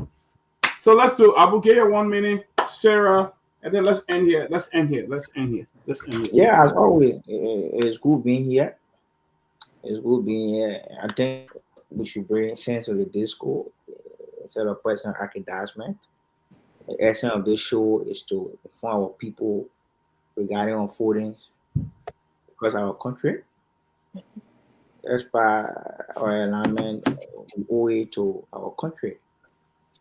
Abroad as a nation, have witnessed a lot of things, and that is to say, you cannot have everybody occupying ministerial role or an elected position at the same time. So when others are given a chance to lead, I think it's fair to say that you call them whatever respect that is due them. There are folks on this show that refer to our leader in a condescending manner. And I'm going to be very blunt about calling out Ben. Ben high blood pressure. At times, sit on the show, refer to the sitting vice president in a manner where I think it should not be. We have people following us, both in radio land and social media. Those should be emulating example instead of doing things does not portray, to be good. So it was nice being here. Come again. To call him cool. It was nice being here. And to the commenters, if you think that your comments will incite whatever animosity between my sister and myself, you are getting it wrong. It's part of our political diversity. I believe we are one family. Our essence of being here is to, give our opinion on issues. So it was nice being here, and I look forward to meeting all of you tomorrow. Thank you. Roof, 1 minute. All right, that was me. Roof. Oh, Roof. We got Roof. Go ahead, Ruth. Sorry, Sarah. Sarah. Oh, you're looking at the comment. That's why. Oh yeah. Thank you so much for having me on, and as always, it's a pleasure to be here. I'm learning. I'm not a politician, but I'm very much learning a lot from you guys, as well as my own input. Abu, I just want to say something. We are not enemies here. The commenters are saying a lot of things. I don't think you should pay attention to the commenters because that's their right to comment on this platform. But at the end of the day, my brother, we are not going to allow you to lie to our audience here because that seems to be what you are doing. And then sometimes the comments that come on, I know it can be condescending to you. It can be condescending to me, to people. Everybody here on this platform, based on what you say, sometimes people have opinions against it, So it doesn't define you. But I want to say to the speaker, hold tight, stand your ground. The law is the law. The Supreme Court has ruled, and the executive is trying to make things worse for you. Hopefully, they're going to fail because at the end of the day, they will get caught up in their own trap. I will yield back the rest of my time to whomever want to say something. All right, Lofa, 1 minute. Let's close this. Thank you. It was a great show tonight, at least from my view. But let me just close on this to my little brother. You have to be courageous to defend what you believe in, and follow your conscience. Right, going forward, you are the representation of your political party, and the people you work for here are these commenters. If you were on here the other day, I was literally being dragged because of my position, but I followed my conscience. That's what you should be courageous about. Don't waver because people see things contrary to what you sincerely believe in. Just follow your conscience and be real to yourself, regardless of how people see it. Keep yourself informed and embrace the storm so that you can help other people understand why you are here. And hopefully we can use you as an opportunity to project to the rest of our community and society as a whole to say that this platform is not a platform that is, specific to any political party. We are here and we try to diversify the conversation. So at all time, feel free and disagree with them. But the people that you are responding to, you must be cognizant of the fact that you're not here to engage me or any of the panelists on here. Instead, you're here to work for them. You're working for them. If you disagree with them, don't read the comment and don't engage. And finally, not a single person on this platform's personal life is regulated.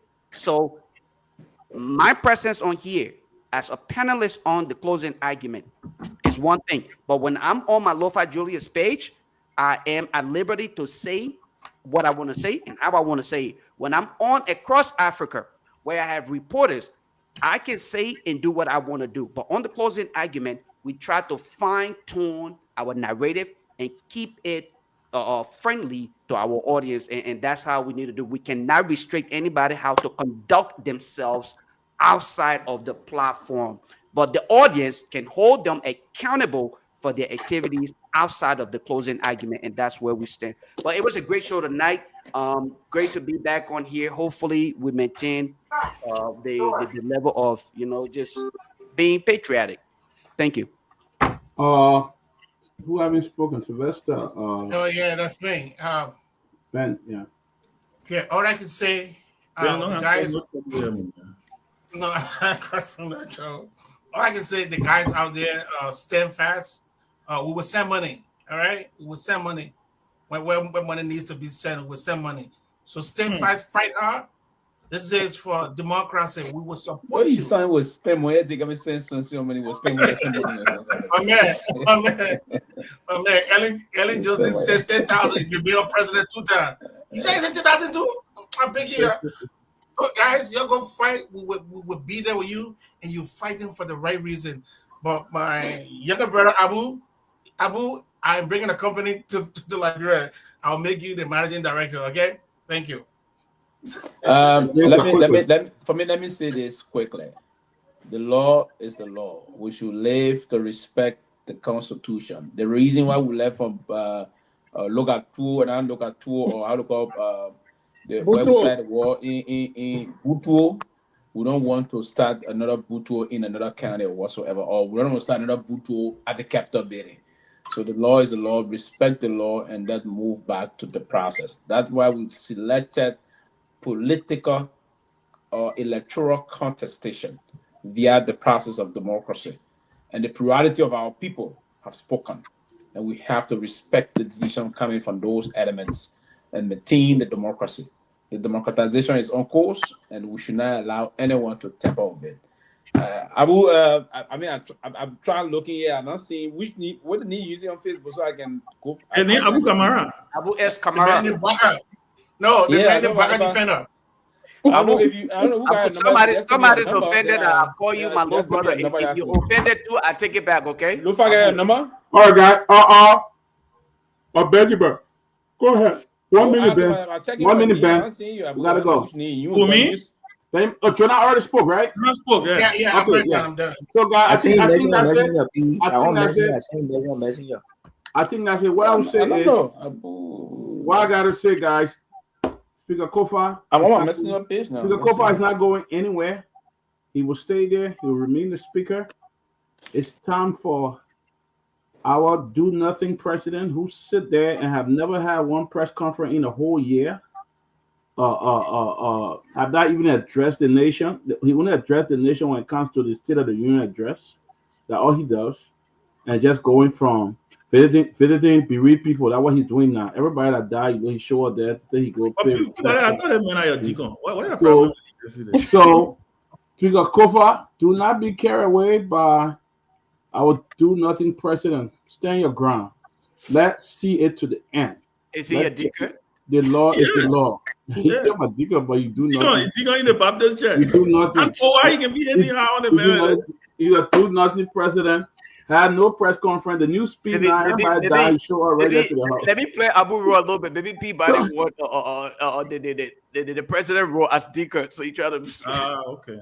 No, the president I turned to sympathize. Everybody that died to be the first to show. No, but Peabody. Gentlemen. No, Peabody. Before you leave, though, let me ask a quick question. Again, I'm ignorant to this particular topic. The president is a deacon, but I saw that he was actually on. What's the thing? He's a member of the Masons. Is that okay? No. That's a sorority. That's Alpha Phi. He's not a Mason. No, that's a sorority. Okay. Yeah. Alpha Phi. But isn't he deacon? What's wrong with being? You know what, Ben? Ben. You know what I think? I'm just saying, what's wrong with it? Alpha Phi, Alpha sorority. That sorority in Liberia, everything that they just show up there, the singing, they put their hands together. But they seem to be. They're the only one. They got other things. No, they got other group. I'm gonna carry Omega Sapphire in Liberia. I'm gonna take it there. No, they got other fraternities. So, but I think they are more organized. They're more organized. Yeah. More organized. Wow, the job. I already thought that was the Masons. So that's good. Now, John the Q, Omega Sapphire. I've had several invitations from them. Even when I was in Liberia, they have this. Yeah. You can't have conversation in the back, right? All right, gentlemen. Thank you. See you tomorrow, guys. I got a ruling. I'm gonna send you the ruling. Guys, come early tomorrow, man. Send it to me. I'll send you the full ruling so you can read it. I read it. Early tomorrow, guys. Abu, who shall the page you found on me? Who shall the page, Abu? You read it, 30-something pages? I said I said guys. See you guys. What you have was the judgment. See you tomorrow. Okay, send it to me. Yes, send me what you have. Please. Thank you. Pewee, how the process is.